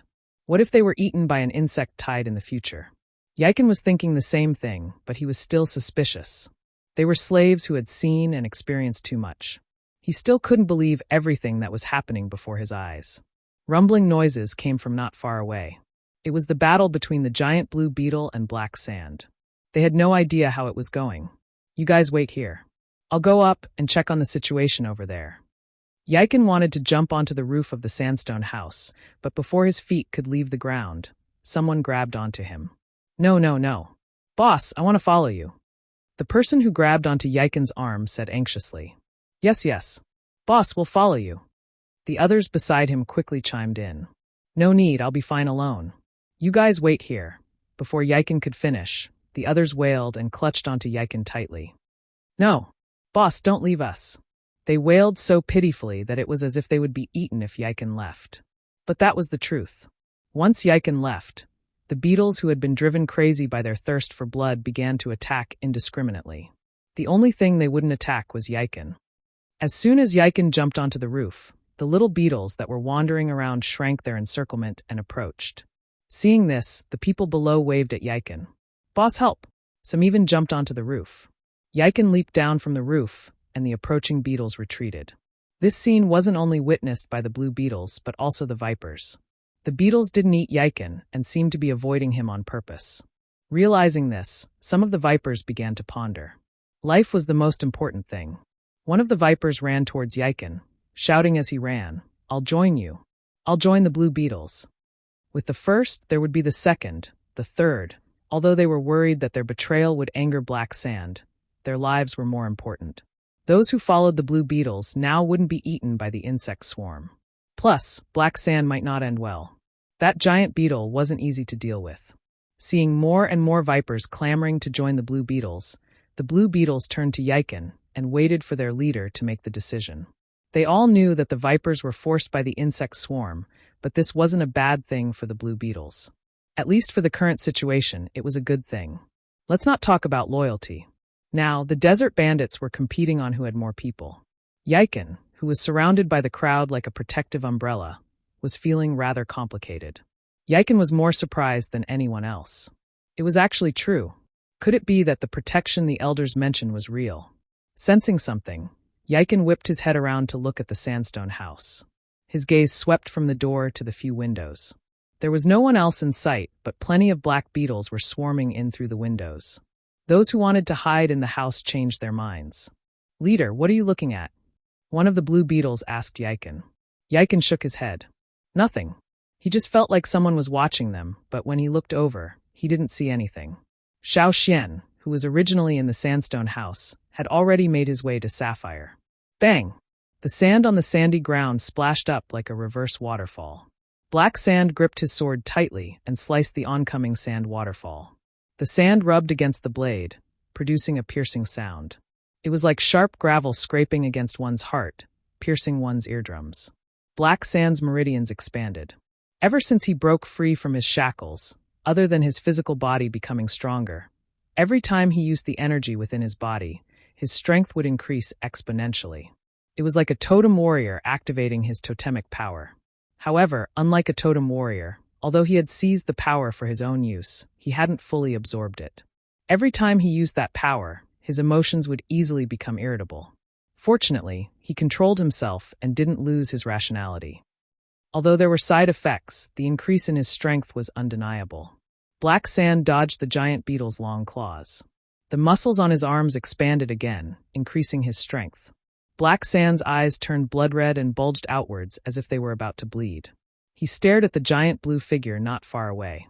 10 fingers gripped the hilt of his sword tightly. His feet shook the ground, and he bent his legs into a squat. His arched back revealed his protruding vertebrae. His joints moved up and down continuously, emitting a series of creaking sounds. In the next moment, he charged towards the giant beetle like a cannonball. The strength of his muscles and bones mixed with the condensed energy within his body. The large beetle raised its 2 front limbs again, intending to use the sand waterfall to block the sword momentum. Just as its 2 long scythe-like legs were about to touch the sand, Heisha's legs suddenly rotated, and the sand was shoveled into the air. The twisting force caused his body to turn in an instant, dodging the sand waterfall. Meanwhile, Heisha himself appeared at the side of the large beetle, and his fierce killing intent rushed towards the large beetle. Black Sand knew that he couldn't win against the giant beetle in terms of strength. However, he didn't want to give up his territory and run away. He wanted to use the sword in his hand to cut down the giant beetle. However, every time he rushed over, he would be blocked by the giant beetle's sand waterfall. Therefore, he decided to change his strategy.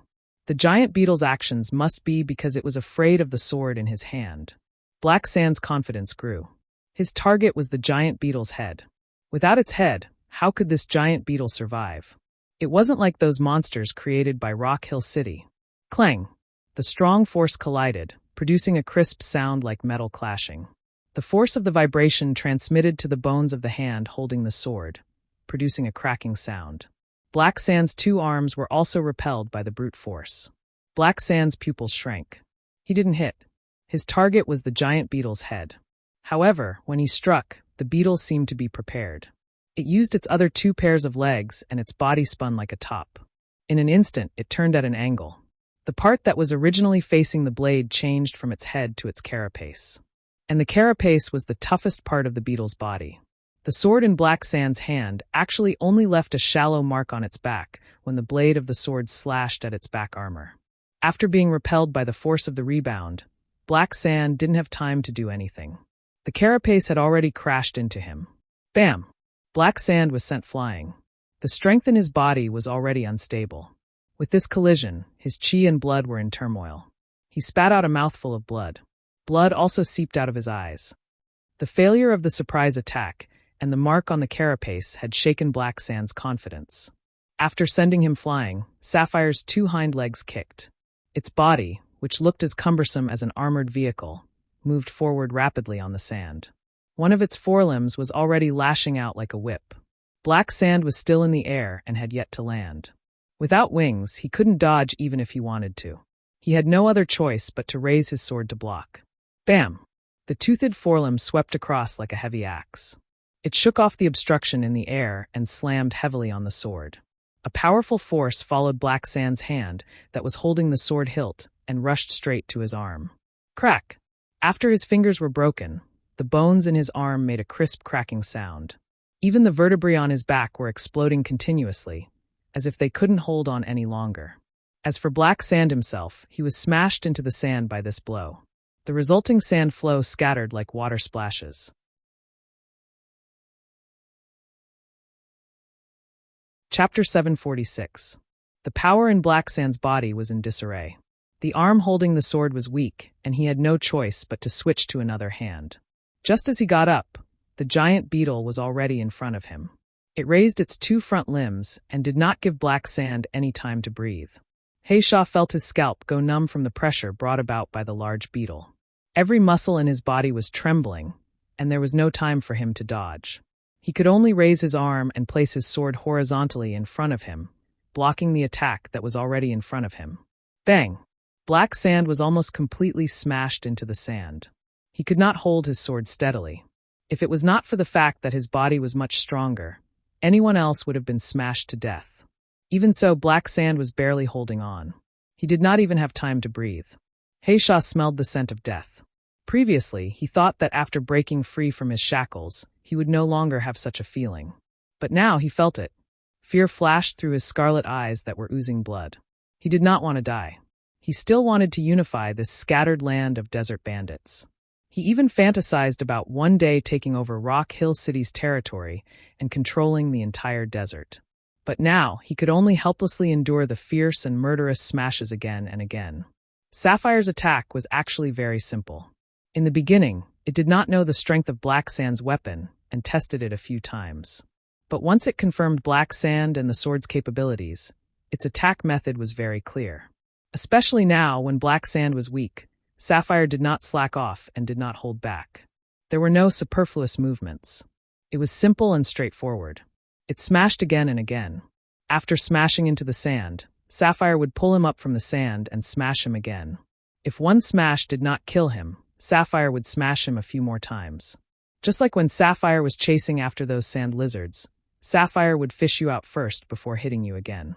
Unless you were really nailed to death, Sapphire would not relax. This was because many times, when Sapphire thought that the prey did not have the strength to stand up and was about to turn it into a ball, it would realize that the prey had escaped. In order to avoid such mistakes, Sapphire's two front limbs did not stop. Rumbling sounds came from the sand. Sandflowers bloomed and fell. Potholes appeared and were flattened. When Black Sand heard the sound of his bones breaking, his consciousness gradually blurred. He could no longer feel the pain in his body. He regretted his decision. He should not have forced the blue beetles into a corner. Otherwise, the blue beetles would not have summoned the giant beetle. Or perhaps he should have fled the moment the giant beetle appeared. Even if he lost his territory and his subordinates, with his ability and the sword in his hand, he could quickly rebuild a new group of desert bandits in the desert. Even before his death, Black Sand believed that the giant blue beetle was summoned by Yiken. Sapphire finally stopped its attack. Its shovel-like head twitched, as if it was thinking of what to do with this person. Its two paddle-shaped antennae moved. It wanted to wrap the prey into a ball, but the prey was too small. It would only be a small ball even if it was wrapped into a ball. While Sapphire was hesitating, Xiao Xian gave it a command. In the end, Sapphire did not manage to turn the Black Sand into a ball. It extended its forelimbs to scoop up the object that had been smashed into the sand and left. After Sapphire left, a swarm of black beetles crawled out from the sand and swarmed towards the unrecognizable person. Heisha had eaten many people before. Even his blood relatives were not spared when he was still on the run. Men, women, the elderly, and children, he had eaten them all. However, he had never thought that he would be eaten by a group of insects one day. The Viper Man, who was huddled in a low sand house, saw the situation through the gap of the half-blocked vent. He shrunk into a corner of the house. He did not dare to go out. Even Black Sand had been eaten by the insects. He would not be able to escape their jaws. At this moment, there were more than 300 people surrounding Yiken. Those at the edge were too far away from Yiken and were bitten from time to time. However, they did not dare to attack the beetles. For one, they were afraid of being bitten harder. For another, they were worried that the blue beetles would kick them to the side to fend for themselves. The blue beetles had always swallowed their pride when they were bitten. There were even some who were fighting for a spot closer to the center. Yiken never knew that he was so popular. Even his own subordinates used to be afraid of him due to his strength. Now, their fear was mixed with respect. He knew what these people were thinking, but he really did not summon the giant beetle, nor did he do anything else. It's retreating. The insect swarm is retreating. Someone shouted from the periphery. It's retreating. It's really retreating. More people were ecstatic. The Viper Man's first thought was their leader, Black Sand. Since the insect swarm had retreated, what happened to Black Sand? Did he win or lose the battle with the giant beetle? The black beetles that were lingering nearby either burrowed into the sand or left immediately. Earlier, there was a sea of darkness, but now there was only sand left. There were also some collapsed sand houses nearby and some gnawed skeletons. Some of the Viper Man took 2 tentative steps outside, but did not encounter any more black beetles. Leader, the insect swarm has retreated. Does that mean the giant beetle has left too? A blue beetle asked Yiken. Yiken pushed through the crowd in front of him and walked out. The others followed closely behind Yiken. Although they did not see the beetles, they were still worried. It was safest to stay by Yiken's side. Yiken paused and continued forward. He jumped onto the roof and peered into the distance. No, it's not. It's still here. Just as Yiken's words fell, the people who had walked far away retreated back. They refused to leave even after being threatened with knives by the blue beetles. The insect swarm hasn't retreated. It's just left and stopped nearby. It seems to be waiting for something. Yiken jumped off the roof and said, "The little beetles didn't leave." In other words, the giant blue beetle was still there. The giant blue beetle had left after Black Sand. Now that the sounds of fighting could no longer be heard, did Black Sand run away, or was he killed by the giant blue beetle? No matter which of the two possibilities it was good news for Yiken. He grew increasingly nervous. His Adam's apple bobbed and sweat mixed with sand slid down his back. His eyes were fixed on his surroundings while his ears listened carefully to the surrounding sounds. Rustle, rustle, rustle. Something seemed to be approaching. It came from beneath his feet. The surroundings were silent. Everyone's hearts were trembling. The sound was getting closer. It seemed like the other party had no intention of hiding its tracks. On the sand, a blue carapace peeked out. Everyone held their breaths. Some wanted to run, but after what happened earlier, they hesitated when they lifted their feet. After a moment of struggle, they retracted their feet. Their bodies began to tremble. The giant blue beetle that appeared before Yiken had no other obvious wounds other than scratches on its carapace. It looked fine. However, the thing it was biting on attracted everyone's attention. It was a sword the one Black Sand used to hold. If the sword was here, did that mean Black Sand was dead? Everyone had their own guesses, but they had to admit that those who stayed here were relieved. The blue beetles felt that Black Sand was no longer a threat. The vipers, on the other hand, believed that Black Sand would be no match for Yiken without the sword. Hence, their betrayal didn't need to be wary of Black Sand. Not knowing why the giant beetle appeared here again, Yiken didn't dare to move. He stood there stiffly. He wasn't the one who summoned the beetle. He wasn't sure if the giant beetle would attack him after killing Black Sand. The giant blue beetle bit on the sword and moved towards Yiken. The people gathered around Yiken quickly retreated. Some of the blue beetles stood in front of Yiken. Yiken patted them and gestured for them to move aside, leaving Yiken to face the approaching giant beetle alone. Yiken felt the pressure of facing such a creature alone, but he had no choice but to stand here. He watched the approaching giant beetle and thought of a possibility. His gaze was fixed on the sword in the giant beetle's mouth. His heartbeat quickened uncontrollably and his palms were sweating. The giant beetle bit on the sword and approached Yiken. It leaned in as if trying to discern something. Its paddle-like antennae twitched, giving Yiken the illusion that he would be flattened in the next moment. The others didn't dare to breathe too loudly. After a while, the giant blue beetle loosened its grip, and the sword fell to the sand beside Yiken's feet. After dropping the sword, the giant blue beetle turned and left. Yiken looked at the sword beside his feet. He squatted down and gripped the hilt with trembling hands. There were some scratches on the blade, but they weren't deep. The blade wasn't damaged either. Yiken's palm brushed across the blade, wiping away the sand on it. The blade was still shiny, carrying with it a sense of holiness. The sun was still blazing above his head, but the blade was chilly. It was as warm as the sand underground. Lifting his head to look at the blue beetle that was gradually disappearing into the distance, the sunlight reflected off its back was tinged with a faint blue hue. Yiken's hand on the sword hilt shifted from a grip to a support, while his other hand rested on the sword. Lifting the golden-patterned sword with both hands, he knelt on the sand that was heated by the sun and bowed towards the departing blue figure.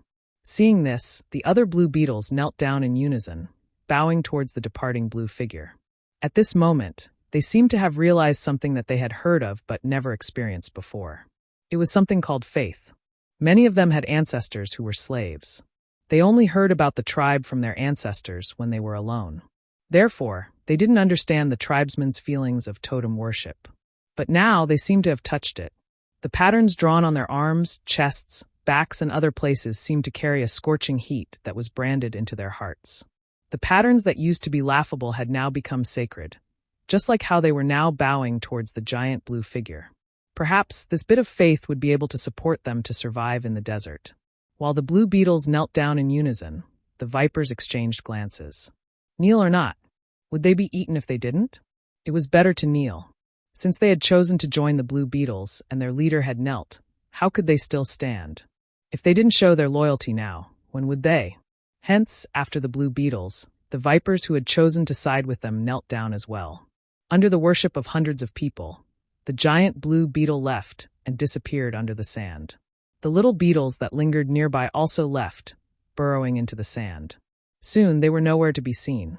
This time, the insect tide had really retreated. It had completely retreated. When there was not a single beetle to be seen, Yiken stood up with his sword in hand. He stared ahead with a deep gaze, feeling as if he had been reborn. He was beginning to understand what the elders had said. After ordering his subordinates to count those who had chosen to side with them, Yiken walked into the sandstone house.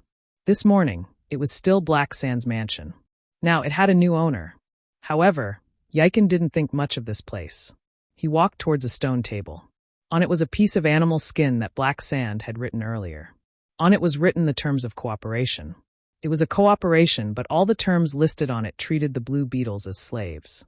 This was also why Yiken didn't agree to it. Before the giant blue beetle appeared, under Black Sand's coercion, the others looked at him and waited for him to make a decision. Perhaps some of them wanted to agree at the last minute and think of a solution after this hurdle. However, Yiken knew that as long as he agreed now, Black Sand would hand over the agreement he had written long ago and return them to their status as slaves. Even if the giant blue beetle hadn't appeared, Yiken wouldn't have agreed. He was even prepared to fight to the death, but he didn't expect. A slight pain came from his palm. Frowning, Yiken wiped the blood on his palm onto the animal's skin. Then he swung his sword and chopped the animal's skin into pieces. Walking out of the sandstone house, Yiken lifted his head and looked in a direction. That was where the Sky Waters Desert Robbers' underground palace was located. They had experienced despair and all sorts of hardships. In the future, they would experience even more glorious things. The Desert Robbers' location was going to be a huge storm. Xiao Xian didn't plan to ask about the Desert Robbers' plans. The presence of Desert Robbers would definitely pose a threat to Rock Hill City. Even if the current leader of the Desert Robbers wasn't experienced enough and their strength hadn't really improved, they would pose a threat to other forces in the desert in the future.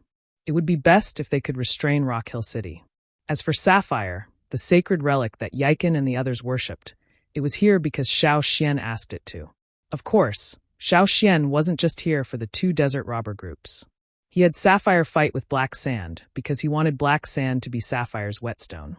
After unlocking Sapphire's fourth lock, Xiao Xian didn't know how capable it would be. He needed to test it out in real combat. Besides, Sapphire lived in the desert. The enhancement and physical changes brought about by the fourth lock were all to adapt to the desert environment. It was suitable for survival here, and there were more beetles around it. It couldn't follow Xiao Xian to Yanjiao's headquarters. If Xiao Xian brought Sapphire out of the desert to other places, Sapphire wouldn't be able to unleash its full potential. Therefore, Xiao Xian didn't plan to bring it out of the desert. This was the most suitable place for it. However, there were still people from Rock Hill City in the desert, as well as many scattered bands of desert bandits. Perhaps the bandits had yet to develop, and their leaders hadn't had enough time to improve, but humans were complex and cunning. In order to survive in the desert, Sapphire needed to understand more. Sapphire could learn all of these through its battle with Black Sand. Although Black Sand had broken through his shackles, which meant he had truly taken over the power his former slave master had given him. However, the power in his body wasn't stable enough. He hadn't developed enough as a whole. Just like a tribesman who had just merged with a fire seed, he hadn't fully absorbed the fire seed's power. Currently, Black Sand didn't have the upper hand against Sapphire. This was why Xiao Xian didn't worry about Sapphire testing the waters. However, Black Sand's sword could cause some damage to Sapphire. Although it wasn't as good as Heng's sword, it was still a sword made by the Gongjia family. It could be used as a personal signature sword. It wasn't easy to leave a scratch on Sapphire's back. Xiao Xian wanted Sapphire to know that creatures that looked weaker than it could still fight back. They could even use tricks. Sapphire needed to come up with a countermeasure too. When one's power wasn't absolute, one needed to be smarter. The insect swarm was eye-catching enough.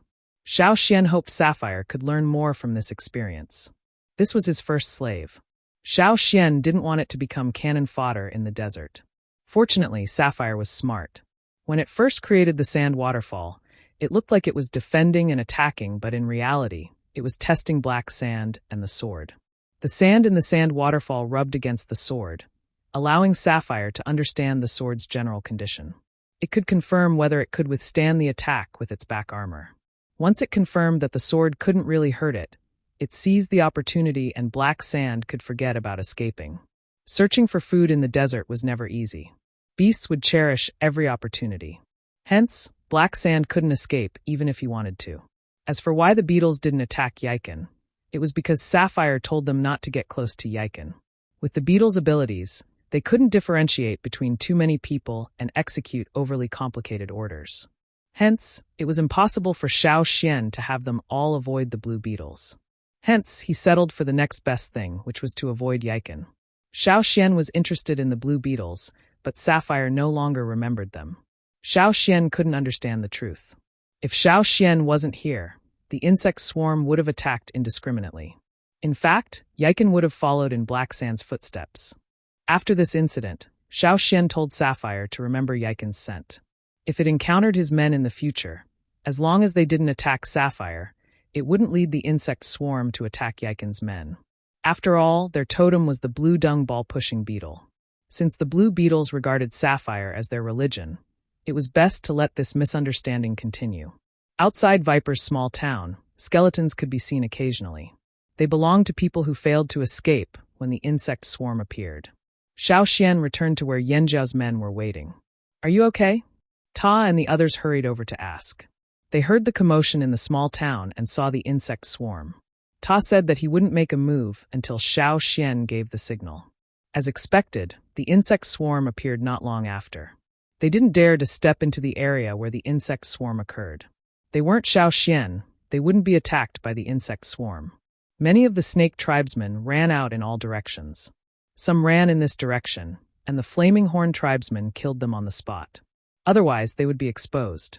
Xiao Xian had the beetles deal with the corpses on the ground. Once they were buried in the sand, there was no trace of them. They couldn't stay here for long.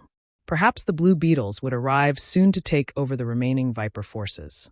Not many people knew about Xiao Xian's relationship with the insect swarm. At least, the desert robbers didn't know. Perhaps they would find out in the future, but for now, it was best not to tell them. Viper's small town wasn't a good place to rest. It made the 5 captured men nervous. They would rather sleep on the sand than go to the small town.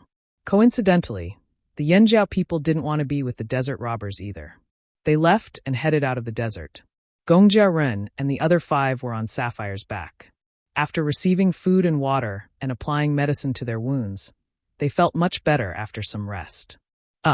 Elder Xiao Xian. Gongjia Kan, the oldest of the 5, spoke carefully. "What is it?" Xiao Xian looked at Gongjia Kansas, that traitor. Gongjia Kan was referring to the traitor of the Gongjia family. "He's been eaten," said Xiao Xian. He watched as the man was swallowed by the insect swarm. Hearing that the traitor had been eaten by the insects, the 6 Gongjia members heaved a sigh of relief. At least the traitor had been punished. However, they soon sighed.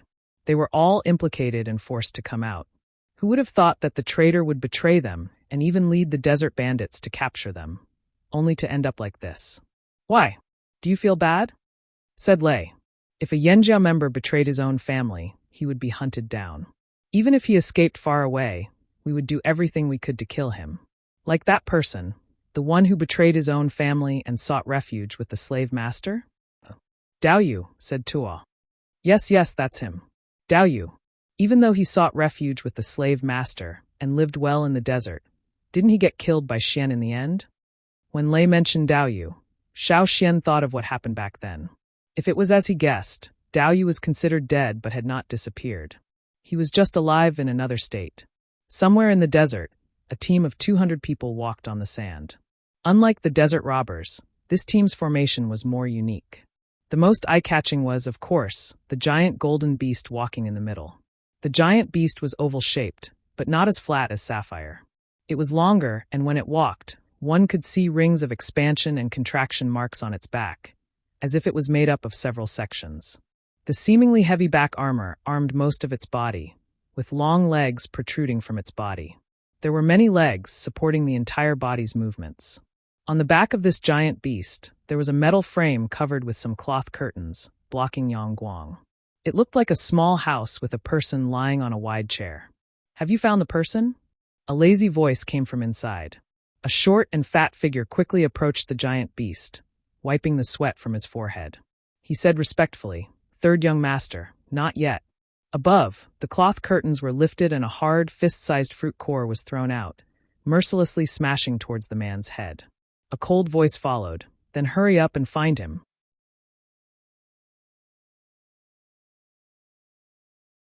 Chapter 747. After receiving the 6 Gongjia members, the Yanjiao people did not stay any longer. They left the desert as quickly as possible. Just because they did not encounter any obstacles before, it did not mean that things would go smoothly later on.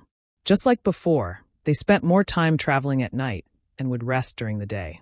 Sometimes they would sleep less because they were in a hurry. When they were hunting in the forest, the Yanjiao warriors would occasionally stay up all night. They were just not used to the desert environment, so their speed was limited. However, they still had the stamina to travel. On the way back, the Yanjiao people told the Gongjia members about the Yanjiao tribe's living conditions. Gongjia Ren and the rest had planned to live in a tribe that hunted all day long, hidden in the depths of the forest. They would live in simple houses made of wood and stone, use metal tools they no longer used, wear old, coarse linen clothes, and live with a group of barbaric tribesmen. However, the more they listened, the more they felt that something was amiss. So the Yanjiao people did not live in the depths of the forest?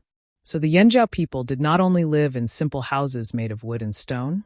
So other than hunting, the Yanjiao people also knew how to farm. Their farmlands were not small, and they even reared domesticated animals. So the Yanjiao people had their own trading area? And it was a trading area built like a city? What surprised them even more was the new bronze weapons in the Yanjiao people's hands, and Xiao Xian's knife of unknown material. In terms of hardness, even the best Gongjia Run was not confident that his sword could beat Yanjiao's new bronze weapons. Unbelievable. Were these the tribesmen they had imagined? During their conversation with the Gongjia members, the Yanjiao people noticed that these people's impression of the tribesmen was so backward. This was intolerable. Although their tribe used to be like that, Yanjiao had changed drastically. The Yanjiao people were very angry at Gongjia Run and the rest's opinion of the Yanjiao people. The 6 people were already stunned by the scene described by the Yanjiao people. When they saw that the expressions of the Yanjiao people weren't very good, they knew that they must have offended these people and hurriedly explained. "I'm sorry, we've been staying in the royal city for a long time, so we don't know much about tribesmen's lives." Gongjia Ren was embarrassed too. The tribesmen he had heard about were really like that. On the other side of the sea, other than the slave masters and nobles who built cities, there were also various organizations and groups that no longer lived as tribes. The 6 Gongjia members were familiar with these, but for the tribesmen who lived in the depths of the forest, far away from cities, and maintained a primitive tribal state, what they heard from others was vastly different from what the Yanjiao people described. Perhaps it was just as Hung had said. Yanjiao was a good place. Things there might not be as bad as before. They had always thought that the tribesmen were lacking in metal weapons. Perhaps there would be a shortage of resources when the time came. However, according to Ta, they had hoarded a lot of metal weapons and even robbed a lot of them. Although they didn't have much resources, it was enough for them to fight. Since they knew that the tribe they were going to rely on was not bad, the most important thing was that they would have the opportunity to showcase their talents and have their own forge. That would be enough.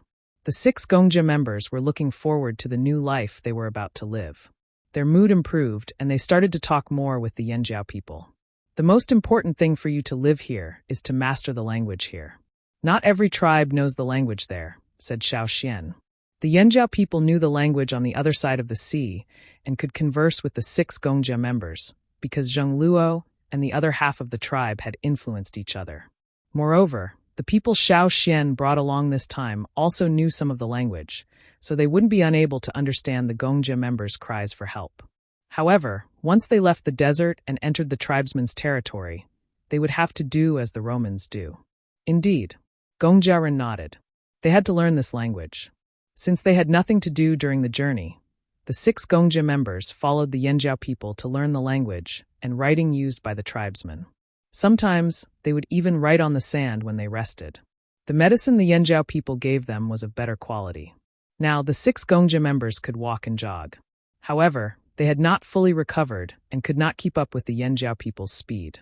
That was why they were still on Sapphire's back. "We'll be out of the desert in about 5 to 6 days, said Ta. 5 to 6 days was not a long time. Gongjia Ren and the rest had spent much longer in the desert, and it was much more difficult. Compared to before, it was much easier now. 5 to 6 days was nothing. "Be careful," said Xiao Xian suddenly. Ta and the rest who were drinking water were stunned. "We'll run into trouble?" Xiao Xian crushed the straw rope in his hand and threw it into the sand. He mixed it with his foot. At first glance, it was difficult to separate the straw shreds from the dry sand. "We can't avoid it?" asked Ta. "It'll be difficult. They might have followed us here." Xiao Xian thought of the Bai Luo he met before. He knew that slave masters who had lived in the desert for thousands of years must have many beasts that were good at tracking. They might even have other methods. It would not be easy to shake them off. After hearing Xiao Xian's words, the rest became serious. "Rock Hill City?" asked Tuo. "It should be them. Anyway, everyone be careful." Gongjia Run and the rest were puzzled as to why Xiao Xian could predict what would happen. However, seeing how trusting the Yanjiao people were and how serious the atmosphere in the group was, they did not dare to ask questions. After all, it was for their sake. After that, the group became much quieter. The 6 Gongjia Ren members stopped asking questions because the flaming horns were too focused on guarding their surroundings. They had no time to chat with them. I heard that Rock Hill City created some monsters that can't be killed. Have you guys seen them? Asked Lei. Gong Jiaren shook his head. We've only seen them once from afar. I don't know if they really can't be killed, but after being cut in half, their upper bodies could still move nimbly. They didn't bleed and their bodies were black. When they crossed the sea, there was a chaotic battle there. They took a detour and took a boat. They had only seen them once from afar, and it was a very strange scene.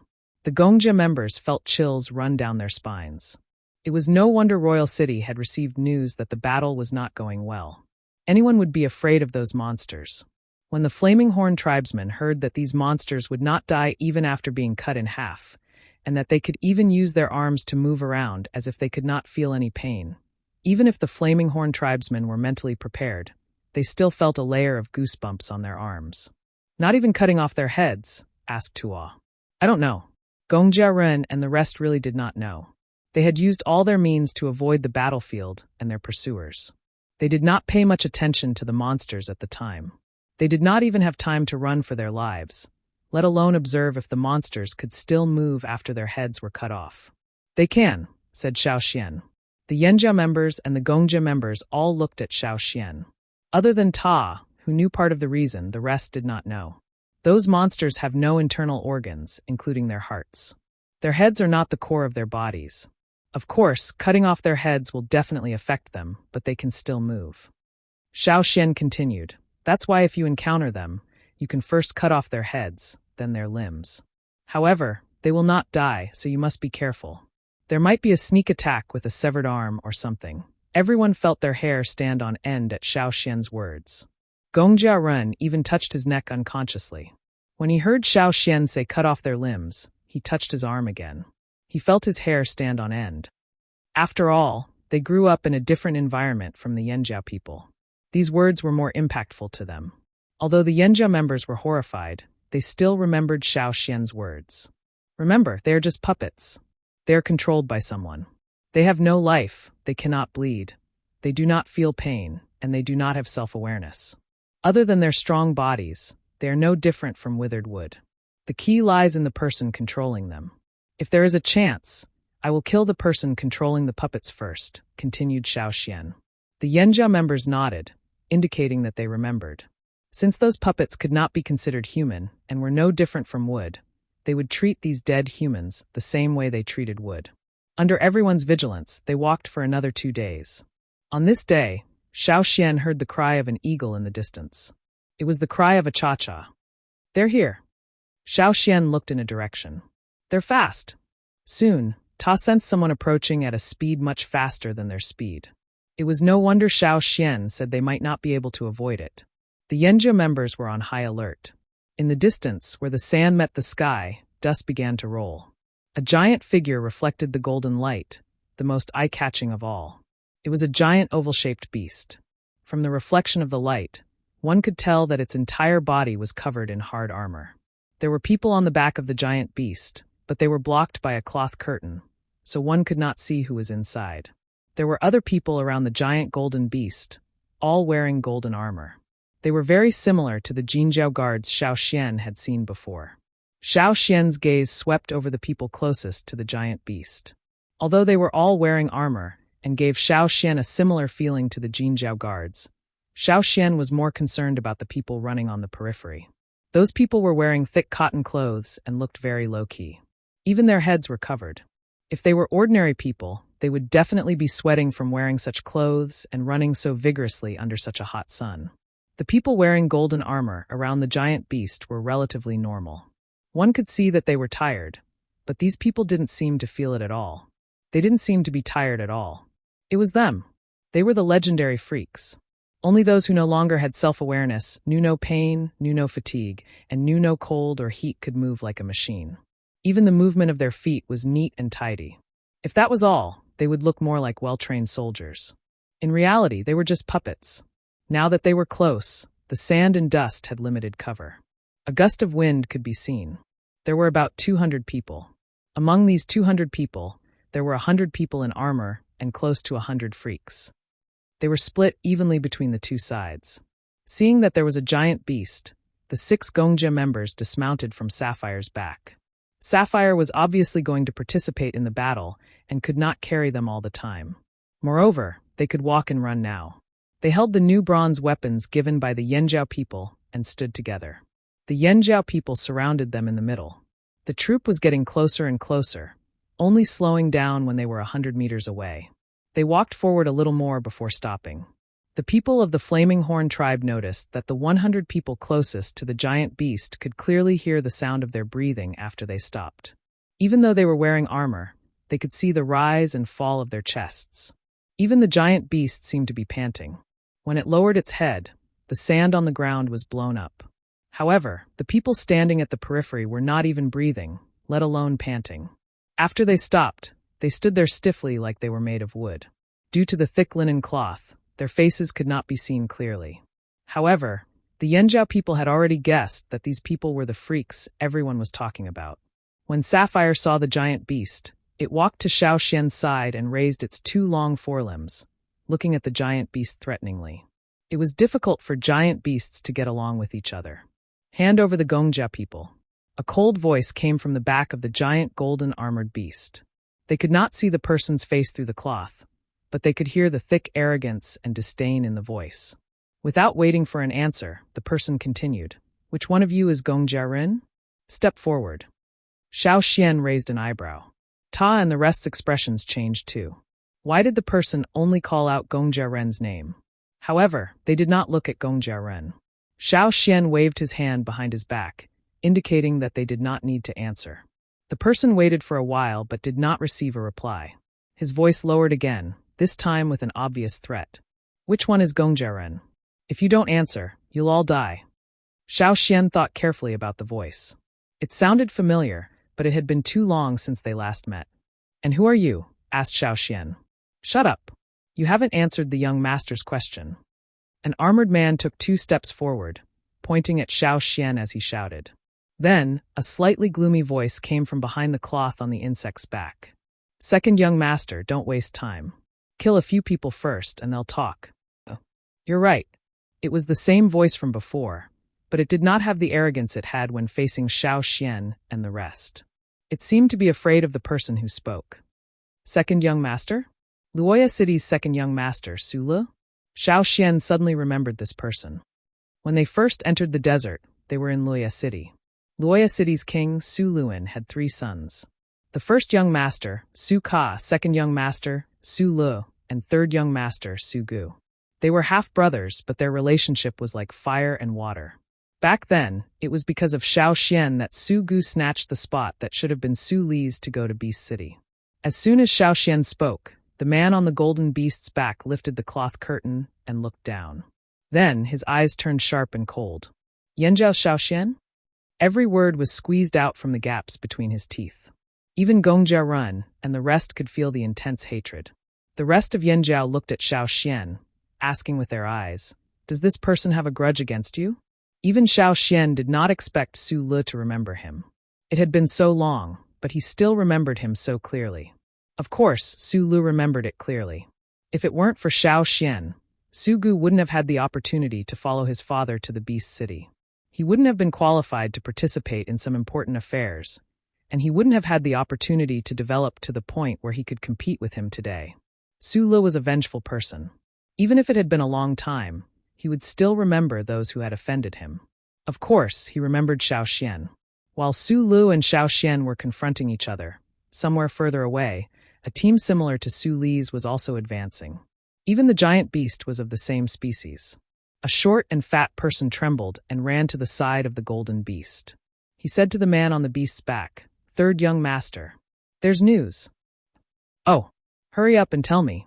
Did the other team find him first?" The man lying on the beast's back casually picked up a fruit and took a big bite, as if venting his anger. The other team had taken the lead again. He could tell that Su Gu was not in a good mood. The short and fat person braced himself and said, "Yes, second young master has found them. However, there are people protecting them. I think they're from the Yanjiao tribe. This is strange. Why would the Yanjiao tribe come here?" Puffed. Su Gu spat out the fruit he had just bitten and tossed half of the crispy fruit away. He shouted, "Come up here and talk."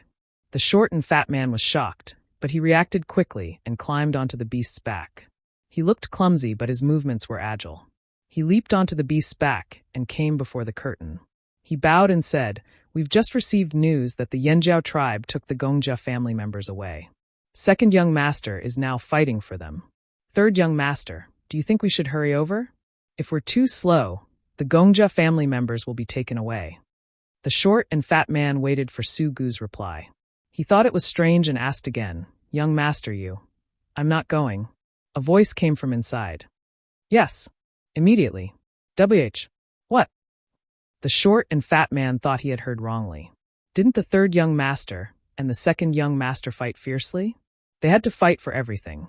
After all, the lord of Luoya City, Su Luan, had said that only one person could inherit his things.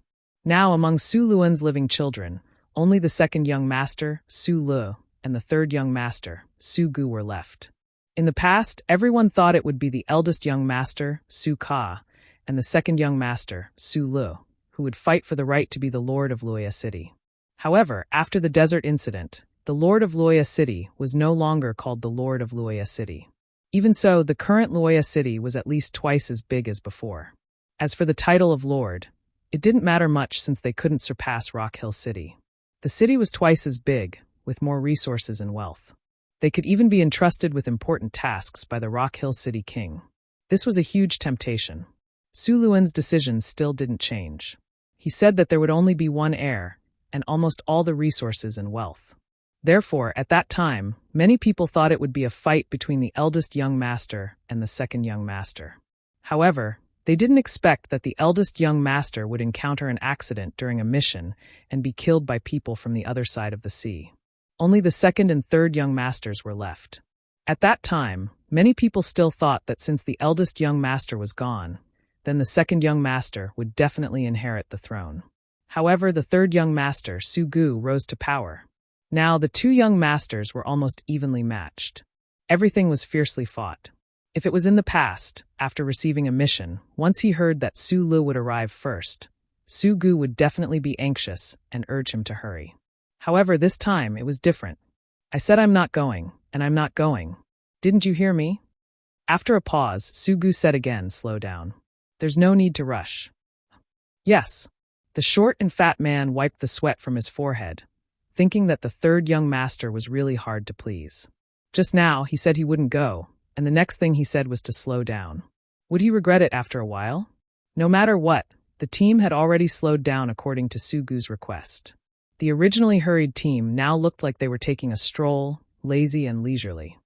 "Why are they from the Yanjiao tribe?" Su Gu was troubled. If the Yanjiao people came, then the leader was most likely Xiao Xian. To be honest, Su Gu was a little afraid of Xiao Xian.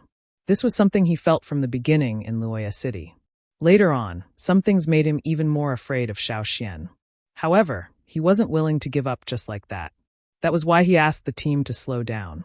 It would be best if the Yanjiao people and Su Li's people were both injured when they arrived. That would save him a lot of trouble.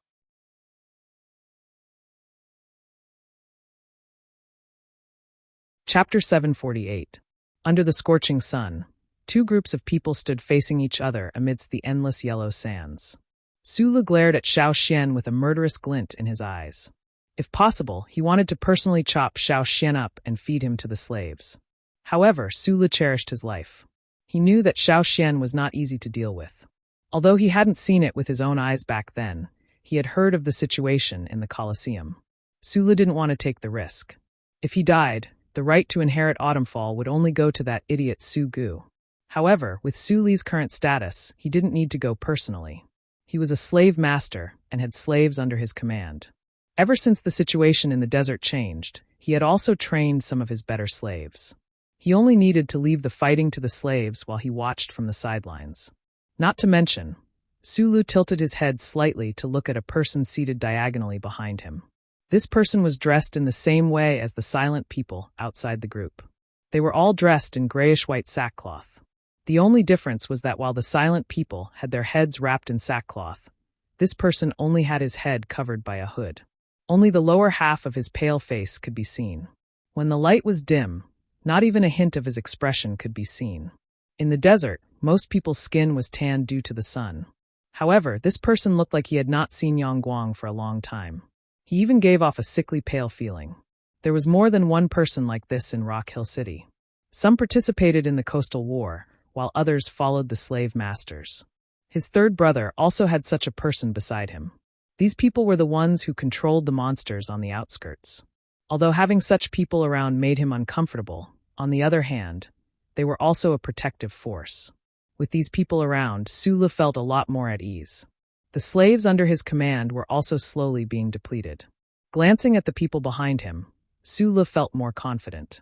He had 100 slaves on his side and 100 monsters on his side. Looking at Yanjiao's side, he counted no more than 50. Comparing the beasts, his beasts were obviously bigger than Xiao Xian's. Moreover, the beetle did not seem to be very powerful. With this comparison, Su Li's confidence increased once again. Hence, Su Li's eyes flashed with viciousness. If it had been anyone else, he might have let them go after they handed over the Gongjia family members. After all, the battle was exhausting and he could not bear to part with his subordinates. Training these slaves was not easy. But Yanjiao people? He would not leave a single one of them alive. He could even bring the Yanjiao corpses back to claim his reward. Sulu pulled on a metal bell beside him. Immediately, a slave came over. 8 armored slaves unloaded the hut from the back of the giant beast and carried it steadily like a palanquin. They were afraid that their hands would accidentally shake and make the people inside angry. Looking at their practiced movements, they must have done it many times. "Be careful, it's coming," Xiao Xian warned. The hut that was removed from the giant beast's body was only to allow the giant beast to participate in the battle without affecting the people inside. Sulu sat inside and was carried to the back of the group. The golden-armored people surrounded him while the silent people stood at the front and the outermost circle. Without any worries, the giant golden beast's pants-like teeth moved and let out a howl like a gust of wind. It lifted its upper body and bent its dozens of legs downwards, exposing its abdomen that was almost touching the ground. Although its abdomen was not as heavily armored as its sides and back, it was still hard armor, albeit lighter in color.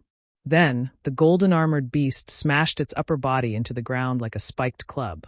The sandy ground shook violently, as if a boulder had fallen or a mountain had collapsed. It was as if a sudden clap of thunder rang in their ears.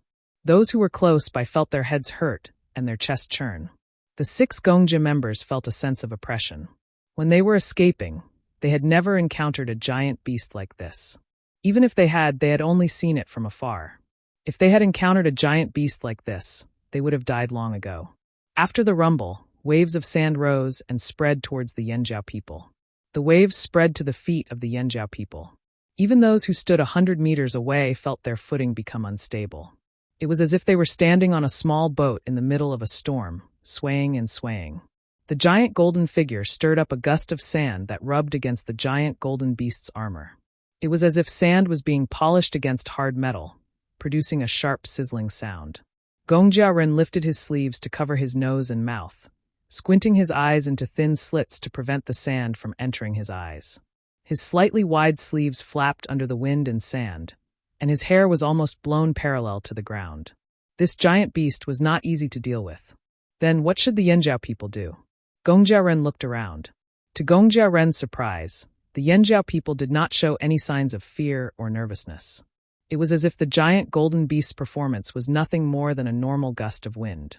In reality, that was indeed the case. They were not pretending to be calm. The Yanjiao people really did not think much of the giant golden beast. What's with the pretense? We've even seen the king stoneworm. This giant beast may give Gongjia Ren and the rest a lot of pressure. However, to the Yanjiao people who were used to giant beasts, hunting fearsome beasts, and even a few king beasts, they were not affected much. The Yanjiao people only turned to glance at the giant golden beast, then turned their attention back to the masked and silent people. They were more concerned about these so-called monsters. However, the Yanjiao people's silence made Sulu think they were afraid. "That's all you have. Forget it. Hand over Gongjia Ren and the rest, and I'll give you time to leave," said Sulu slowly, as if this was a rare gift. He gave them time to leave, but did not say how much time they would be given, nor did he mention how he would hunt them down. At this, Xiao Xian smiled and looked in the direction of the wind. "You think you have an advantage in numbers? You want to bully us with numbers? So what if I do?" Sulu thought it was normal to bully others with numbers. It was also the safest, and he liked it the most. It would be abnormal if it was the other way around. Nothing. Xiao Xian raised his right forefoot and stomped down.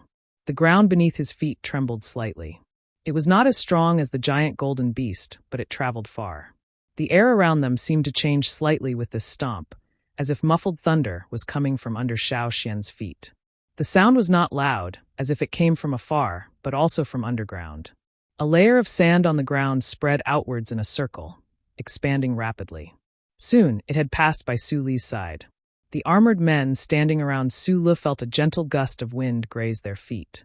However, they had the illusion that a cold hand had gripped their feet, sending chills down their spines. The weather was hot and they had been traveling for a long time, so it should have been very hot. However, they couldn't help but shiver with an ominous premonition. "Young master, something's wrong." Su Li found it strange too. He pulled the cloth aside and looked outside. Suddenly, he shuddered. Beetles! He saw small black beetles appearing on the sand. One by one, they looked like they could be stomped to death. However, more and more beetles appeared. This gave him an ominous feeling. He then looked at the giant blue beetle beside Xiao Xian. Su Li took a deep breath. His fingers trembled, and he released the cloth. He swallowed his saliva. His voice was filled with suppressed shock. Insect tide. When did the horrors of the insect tide become known to everyone? When did it spread? In Su Li's memories, even though there were cases of beetles chewing on the corpses of battle beasts in the early days, that wasn't the start of their panic. The true terror that the insect swarm brought upon them started from an incident in the past. Back then, the Snowfield King sent 200 golden armored guards to hunt down Xiao Xian. However, not a single one of them returned. It was said that those who went out to search for the golden armored guards found the skeletons of the golden armored guards somewhere in the desert. All that was left were pale white bones, tattered clothes, and the golden armor that they were so proud of. They were half buried in the sand, filled with the aura of death. Even if one didn't see it with their own eyes, they could imagine such a strange scene just by hearing it from others. Although the rumor was exaggerated, the 200 golden armored guards might not have all died under the insect tide.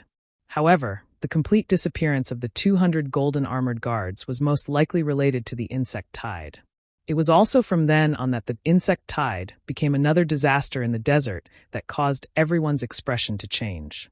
The slaves under Su Li's command were indeed armed according to the famous golden armor guards of Snowfield City.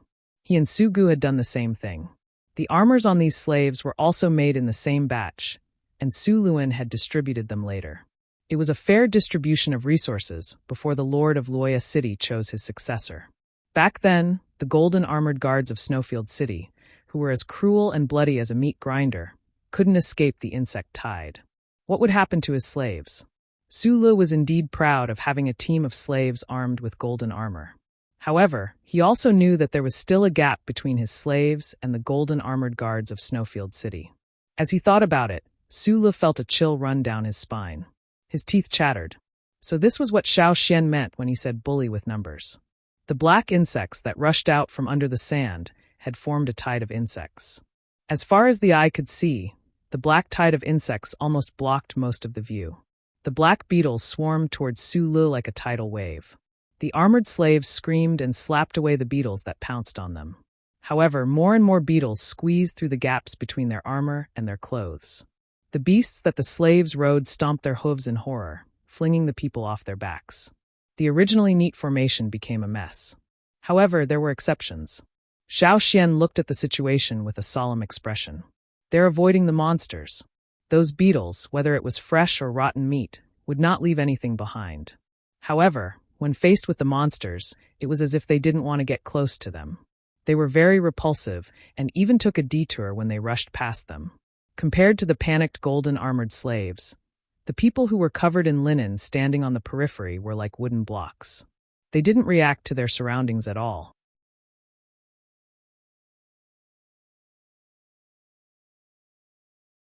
Chapter 749. On the vast expanse of yellow sand filled with undulations and folds, screams of agony and roars of beasts echoed incessantly. The first to suffer were the armored slaves. Black beetles surged out from the sand like a tidal wave. In the blink of an eye, they had surrounded the armored slaves who were standing at the front.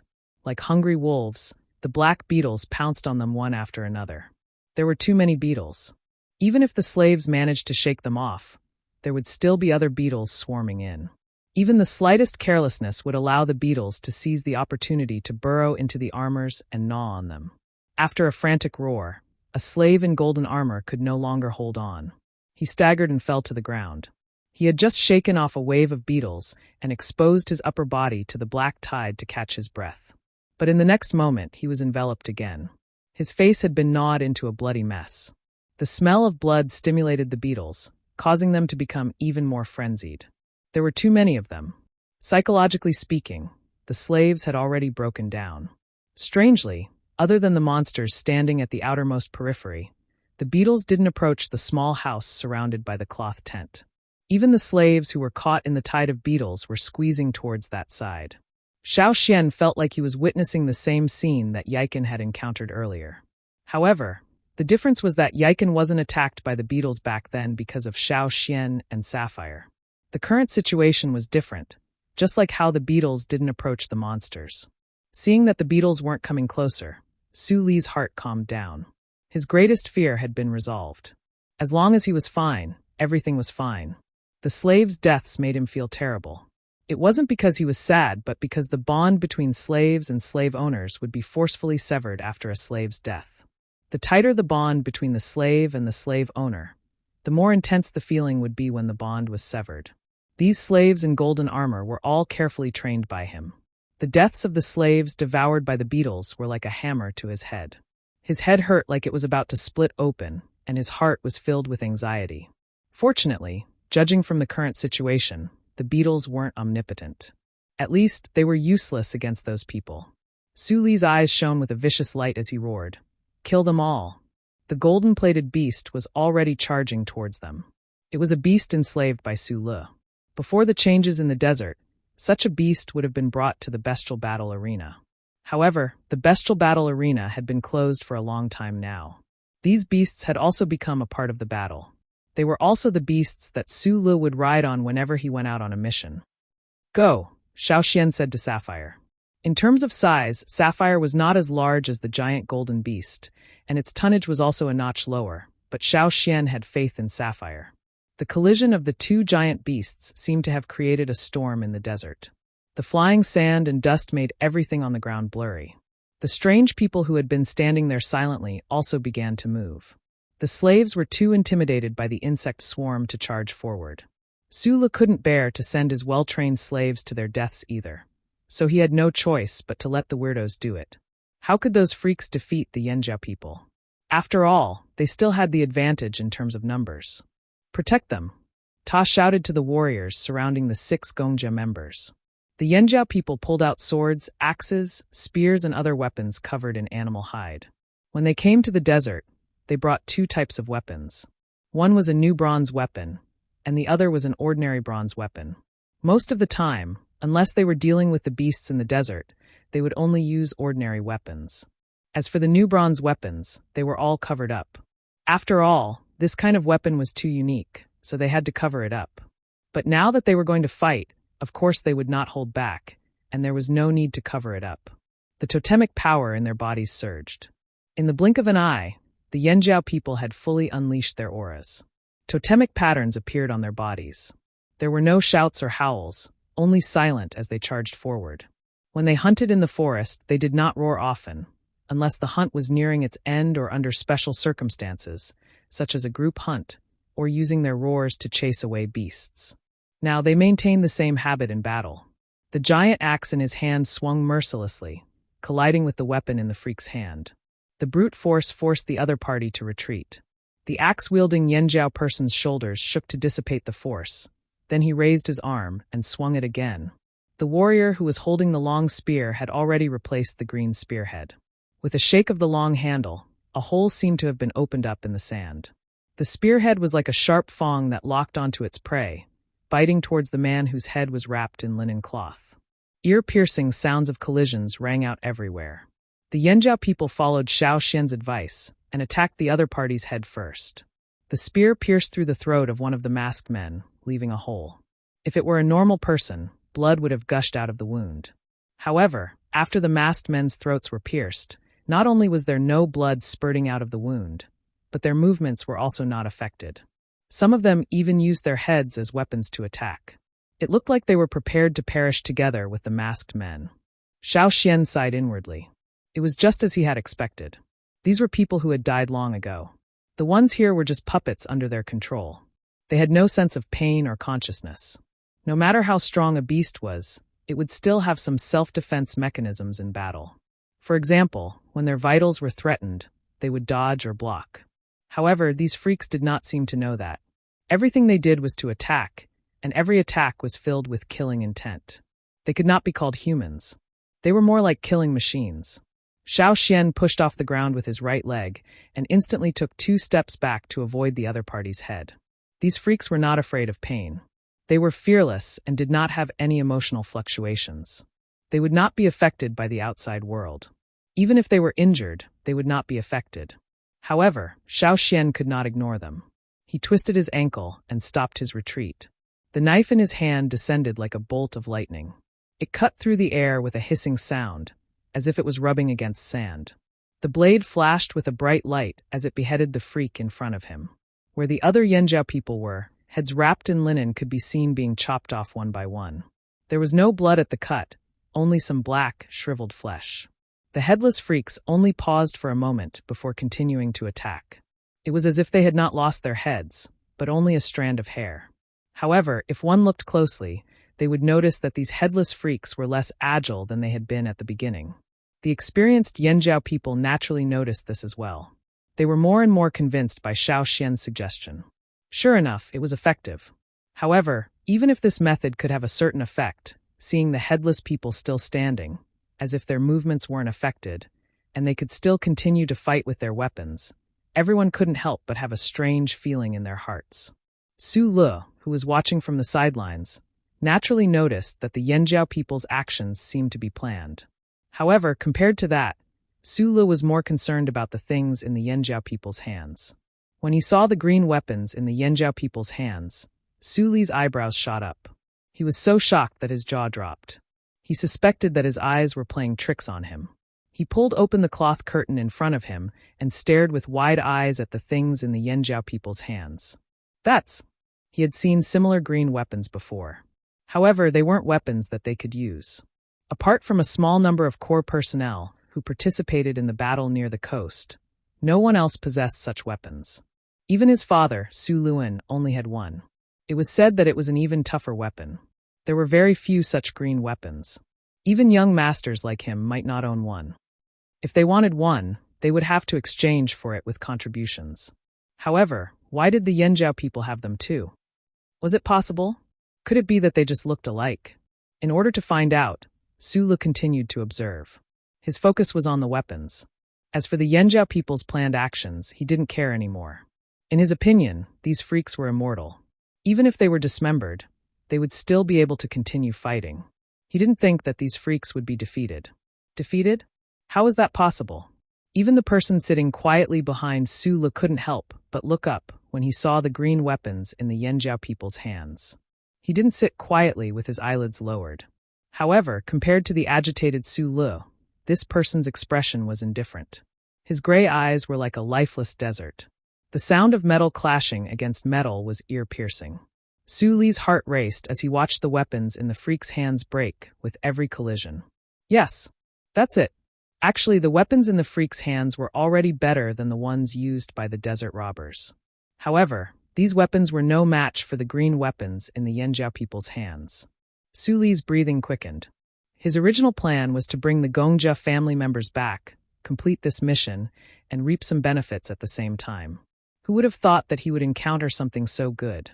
Su Le didn't want to think about how the Yanjiao people got their green weapons. The only thing he wanted to do now was to snatch all the green weapons in the Yanjiao people's hands. There were so many of them. Perhaps he would have to hand in some of them when he returned, but he could definitely keep some for himself. Even if he couldn't keep much, bringing them back would still be a great contribution. Kill them all, yelled Su Le. As long as he killed all the Yanjiao people, everything in the Yanjiao people's hands would naturally belong to him. The people behind Su Le had the same thought. Their eyes, which had been calm all this while, suddenly lit up. The attacks of the strange people covered in sackcloth grew fiercer and fiercer. They were already fighting with their lives on the line, but now it was more like a suicidal attack. Fortunately, the Yanjiao people had already beheaded many of the freaks in the beginning. The situation was alleviated, but even so, these freaks still put a lot of pressure on the Yanjiao people. Thump! A monster's body was cut in half. His upper body fell to the ground, but his lower body was still moving. After losing his legs, his upper body used one arm as a leg, while the other arm continued to attack the flaming horned tribesmen again and again. There was no blood. It was such a brutal scene, but there was no sign of blood. However, under this seemingly bloodless killing field, there was a murderous aura that made one shudder. The 6 Gongjiaren members watched the battle with shock and fear written all over their faces.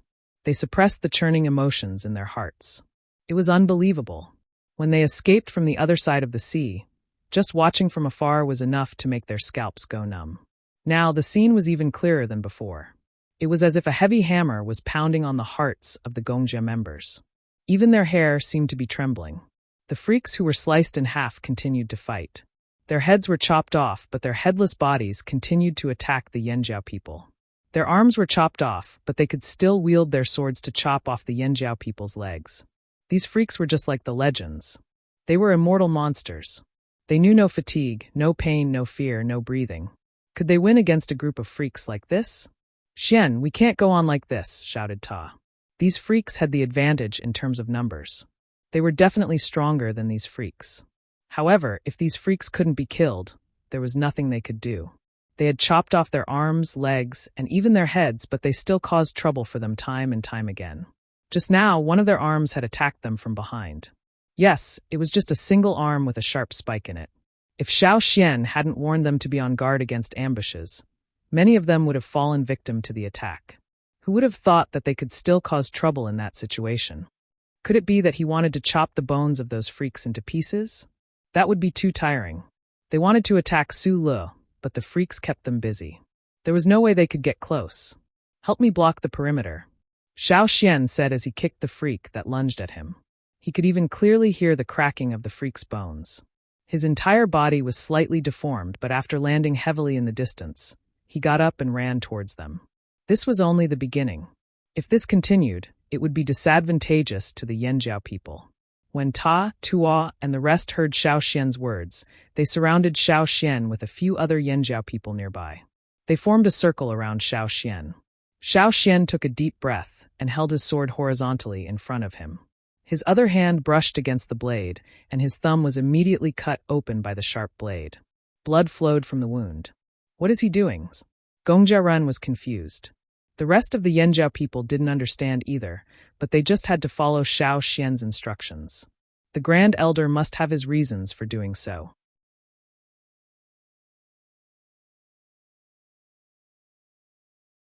Chapter 750. The Yanjiao people had strong healing abilities. Xiao Xian's healing abilities were even stronger. However, he was controlling the wound on his finger to prevent it from healing too quickly. He pressed his fingertip harder on the blade, causing more blood to flow out from the wound. To prevent the blood from dripping onto the ground, Xiao Xian pressed the wound on his thumb against the blade. His finger moved along with the blood flowing out, following the blade towards the tip. Tsk. As Xiao Xian's finger moved, the blade emitted a strange sound. It didn't sound like a finger moving on the smooth blade, but more like the sound of a scorching hot metal being branded onto something. Something's not right. What was that? Gongjiaren was puzzled. What made him even more puzzled was that the smooth blade had a trace of blood sticking to it as Xiao Xian's finger moved. It didn't look like a random smear of blood. Blood wouldn't stick to the blade so tightly, but it was definitely blood. It was the blood left behind when Xiao Xian cut his finger. Gongjiaren couldn't figure it out. Xiao Xian didn't care about Gongjiaren's confusion. As the trace of blood neared the tip of the blade, he raised his hand and opened his palm. The totemic power within his body surged.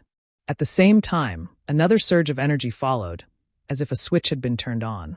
Within the totemic pattern, a white line danced, moving along his arm until it reached his open palm. Xiao Xian felt a surge of heat flowing wildly on his arm, gathering towards his palm. Whoosh! Flames suddenly erupted from Xiao Xian's raised palm, startling Gongjiaren and the rest who had been staring at him. What was going on? How could it burst into flames? Su Le, who had been staring at Xiao Xian, was also shocked. What was that Yanjiao doing? Also, what kind of metal weapon was that blade in Xiao Xian's hand? Why hadn't he seen it before? It wasn't green either, but it definitely wasn't an ordinary metal weapon. What Sulu didn't notice was that the hooded man behind him shuddered the moment the flames emerged from Xiao Xian's hands. It was as if he had seen something completely unexpected. Xiao Xian, who was the center of everyone's attention, raised his flaming palm and slapped the tip of the knife where the blood had stopped. The moment Xiao Xian's flaming palm came into contact with the blade, the bloodstain on the blade was like a fuse that was ignited by the flames in Xiao Xian's hand. The burning flame quickly spread throughout the blade. The flame rose up and almost enveloped the entire blade. It looked as if the blade had suddenly burst into flames. The moment the flames spread along the bloodstains and wrapped around the blade, it was as if there was an invisible heat wave that spread in all directions, revealing a majestic aura that shook people's hearts. The sandstorm created by the battle between the two giant beasts seemed to have been blocked by an invisible ball. Beneath their feet was the sand scorched by the scorching sun. At this time, the sun was scorching hot. In the past, Xiao Xian and the others would have found a place to rest. But now, they were under the scorching sun and stepping on the scorching sand. The heat spread from their straw sandals to the soles of their feet. However, this heat wave seemed to be hotter than the sun's rays, or the sand that had been scorched by the sun. It was even hotter. Yet, this heat wave didn't make the Yanjiao people feel hot. Instead, it calmed their agitated hearts. The aura of the fire seed. Carefully sensing it, it was different from the fire seed's aura they were familiar with. Xiao Xian was using the power of the fire seed, but even the fire seed couldn't ignite a metal weapon. The Yanjiao people weren't the only ones affected by the heat wave. Even the strange people covered in sackcloth paused for a moment under the heat. The hooded person sitting behind Sulu couldn't help but lean forward, as if trying to get a better understanding of the situation. However, Sulu didn't notice the reaction of the people behind him. He stared at the knife in Xiao Xian's hand with a gloomy expression. Then he sneered, "Although I don't know what he's doing, it's still futile. Does he think he can take care of these people with a flaming knife?" As he spoke, Sulu pulled his face forward and said in a low voice, "Kill him and snatch that knife for me." Murderous intent flashed in the eyes of the person behind Sulu. He directed the strange people to surround Xiao Xian, ignoring the other Yanjiao people. He didn't listen to Sulu's words. In fact, he didn't even hear what Sulu had said. He was only staring at Xiao Xian. The only thought in his mind was to kill that person. The strange people who were originally fighting the Yanjiao people with missing arms and legs gave up on their opponents and rushed towards Xiao Xian. "Dodge!" Xiao Xian shouted at the Yanjiao people in front of him. The sound of a giant beast stomping on the ground rang out. The sand was sent flying high into the air. Those who didn't know what was going on would have thought that a giant beast had charged out from the sand. However, Sapphire and Su Li's giant golden beasts were already fighting under the sand. They weren't here. The one who had caused the commotion was Xiao Xian. Xiao Xian's figure was no longer in his original position. All that was left was a large crater. The sand around the crater fell down, increasing the height of the surrounding area and making the crater even more obvious. Xiao Xian's aura was like that of an excited beast. The sudden explosion of his aura was filled with the usual Yanjiao tyranny. The blood in his body seemed to be on fire. His muscles and bones rumbled under the stimulation of his totemic power. His entire body was charging towards Su Lu in a straight line. Even though he was still far away, Su Lu felt a suffocating sensation in his chest. It was as if someone had covered his mouth and nose. This was a form of suppression. Xiao Xian had locked onto Su Li's position. It made Su Lu feel like he wasn't facing a human, but a ferocious beast. It was as if a tsunami was crashing down on him. Xiao Xian's target was Su Lu. If he wanted to break out of this situation and solve the crisis brought about by the monsters, the first thing he had to do was to get rid of the person who was controlling everything. The solution was a method Xiao Xian came up with after experimenting with the methods of controlling the monsters. The power that controlled the monsters was similar to a fire seed. This power existed within the monsters' bones. Because of this, the monsters without organs could still move even if they were cut in half, or even if they lost their heads. As long as the power within the monsters' bones was affected, the control over them would be disrupted or even severed. When a monster charged towards him, Xiao Xian didn't slow down at all. After blocking the monster's attack, he rammed into the monster's arm. It was a brutal charge that was reminiscent of a wild beast in the forest. In terms of physical strength, these monsters couldn't compare to the totemic warriors of the Yanjiao tribe. What's more, Xiao Xian was a high-level totemic warrior. Under the impact, the sound of bones breaking rang out like popcorn popping. The monsters that tried to surround Xiao Xian were knocked away by Xiao Xian. If it was a normal person, they would have loosened their grip on their weapons due to the pain and impact. However, these strange people were different. Their hands seemed to be glued to their weapons. Even if their arms were fractured and deformed, their fingers were still tightly gripping their weapons. They didn't feel any pain. It was as if they were being controlled by someone. It was as if a program was deeply embedded in their bodies, forcing their fingers to stick to their weapons. Even if their arms were chopped off, they would still hold on to their weapons. A flaming saber shadow flashed past, and a headless monster was cut in half at the waist. The upper body of the monster flew into the air, and the lower body slid along the sand for a while before falling to the ground. Gong Jiaren looked at the monster's upper body that flew into the air and landed heavily on the ground. Unlike the monsters that were cut by the Yanjiao tribe, the monster that was cut in half by Xiao Xian was still burning. Although it wasn't much and the fire didn't last long, it was definitely there. What surprised Gong Jiaren even more was that the monster's body that he thought would move again after being cut in half was spasming like it was having a spasm. His arms that had just been raised went limp again. Was this an effect? Gong Jiaren couldn't help but widen his eyes. Behind Su Le, the hooded man's face turned pale.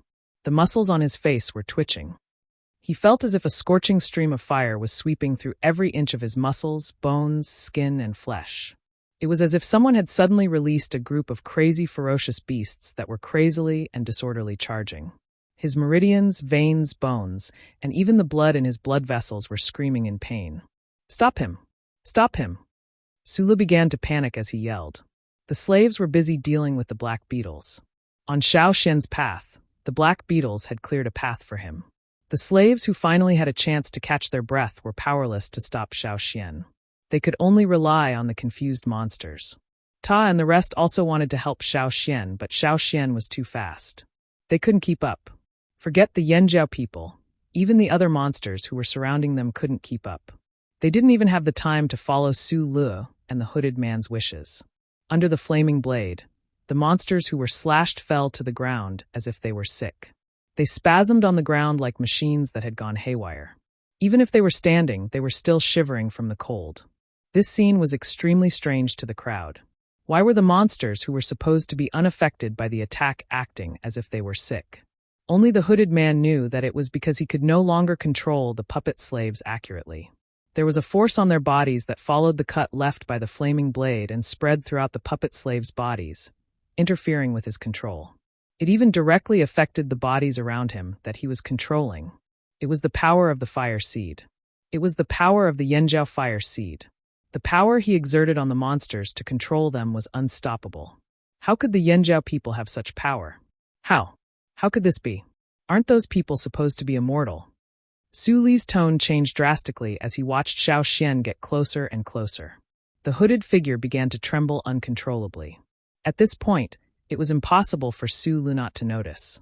"What's wrong with you?" Su Lu asked anxiously. This person was his shield.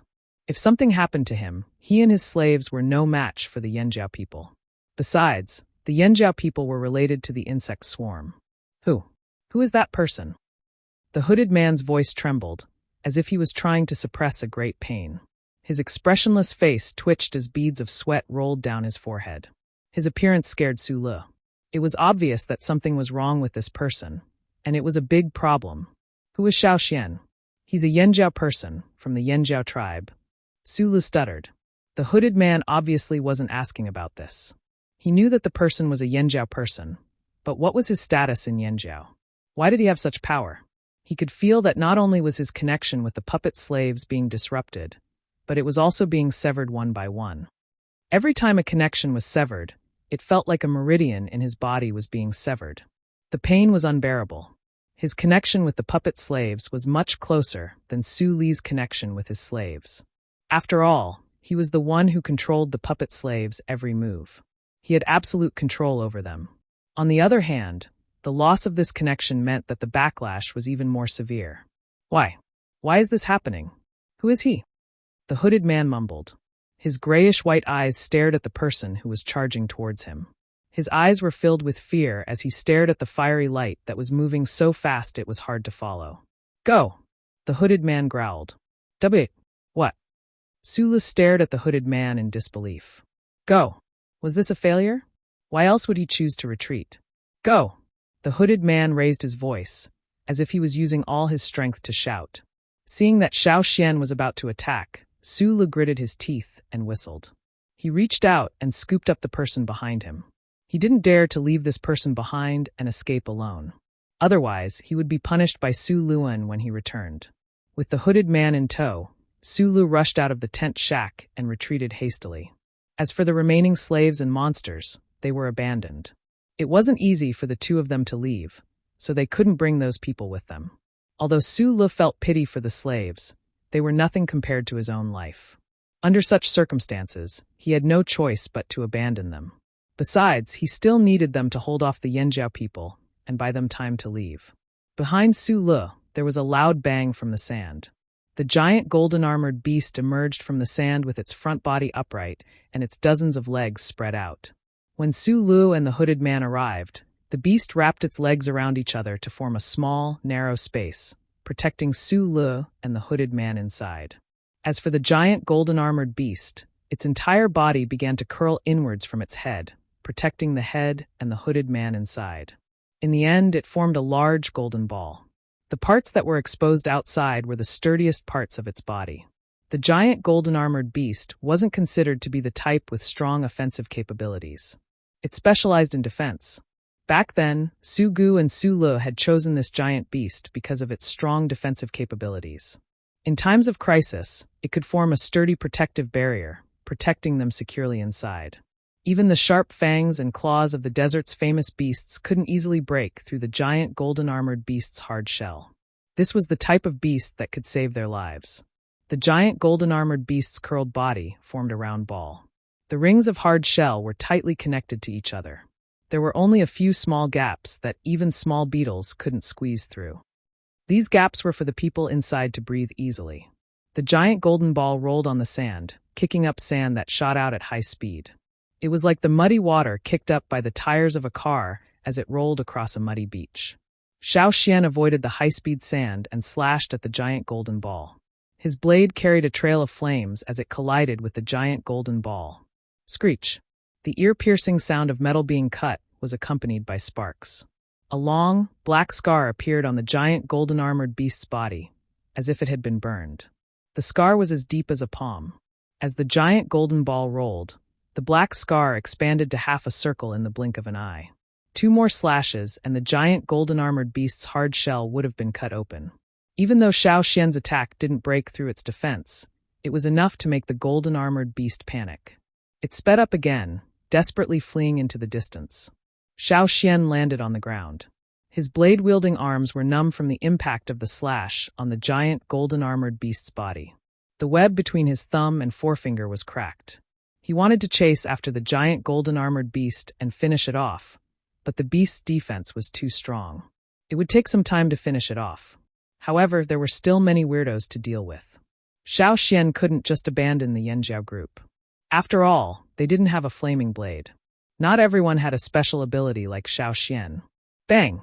A blue figure rushed out from the sand. Sapphire was in the midst of an intense battle with the golden-armored beast when it suddenly ran towards the sand. It rushed out of the sand and looked around. 2 paddle-shaped antennae vibrated, and it moved its 6 long legs to chase after the golden-armored beast. Seeing Sapphire give chase, Xiao Xian temporarily retreated to deal with the remaining weirdos.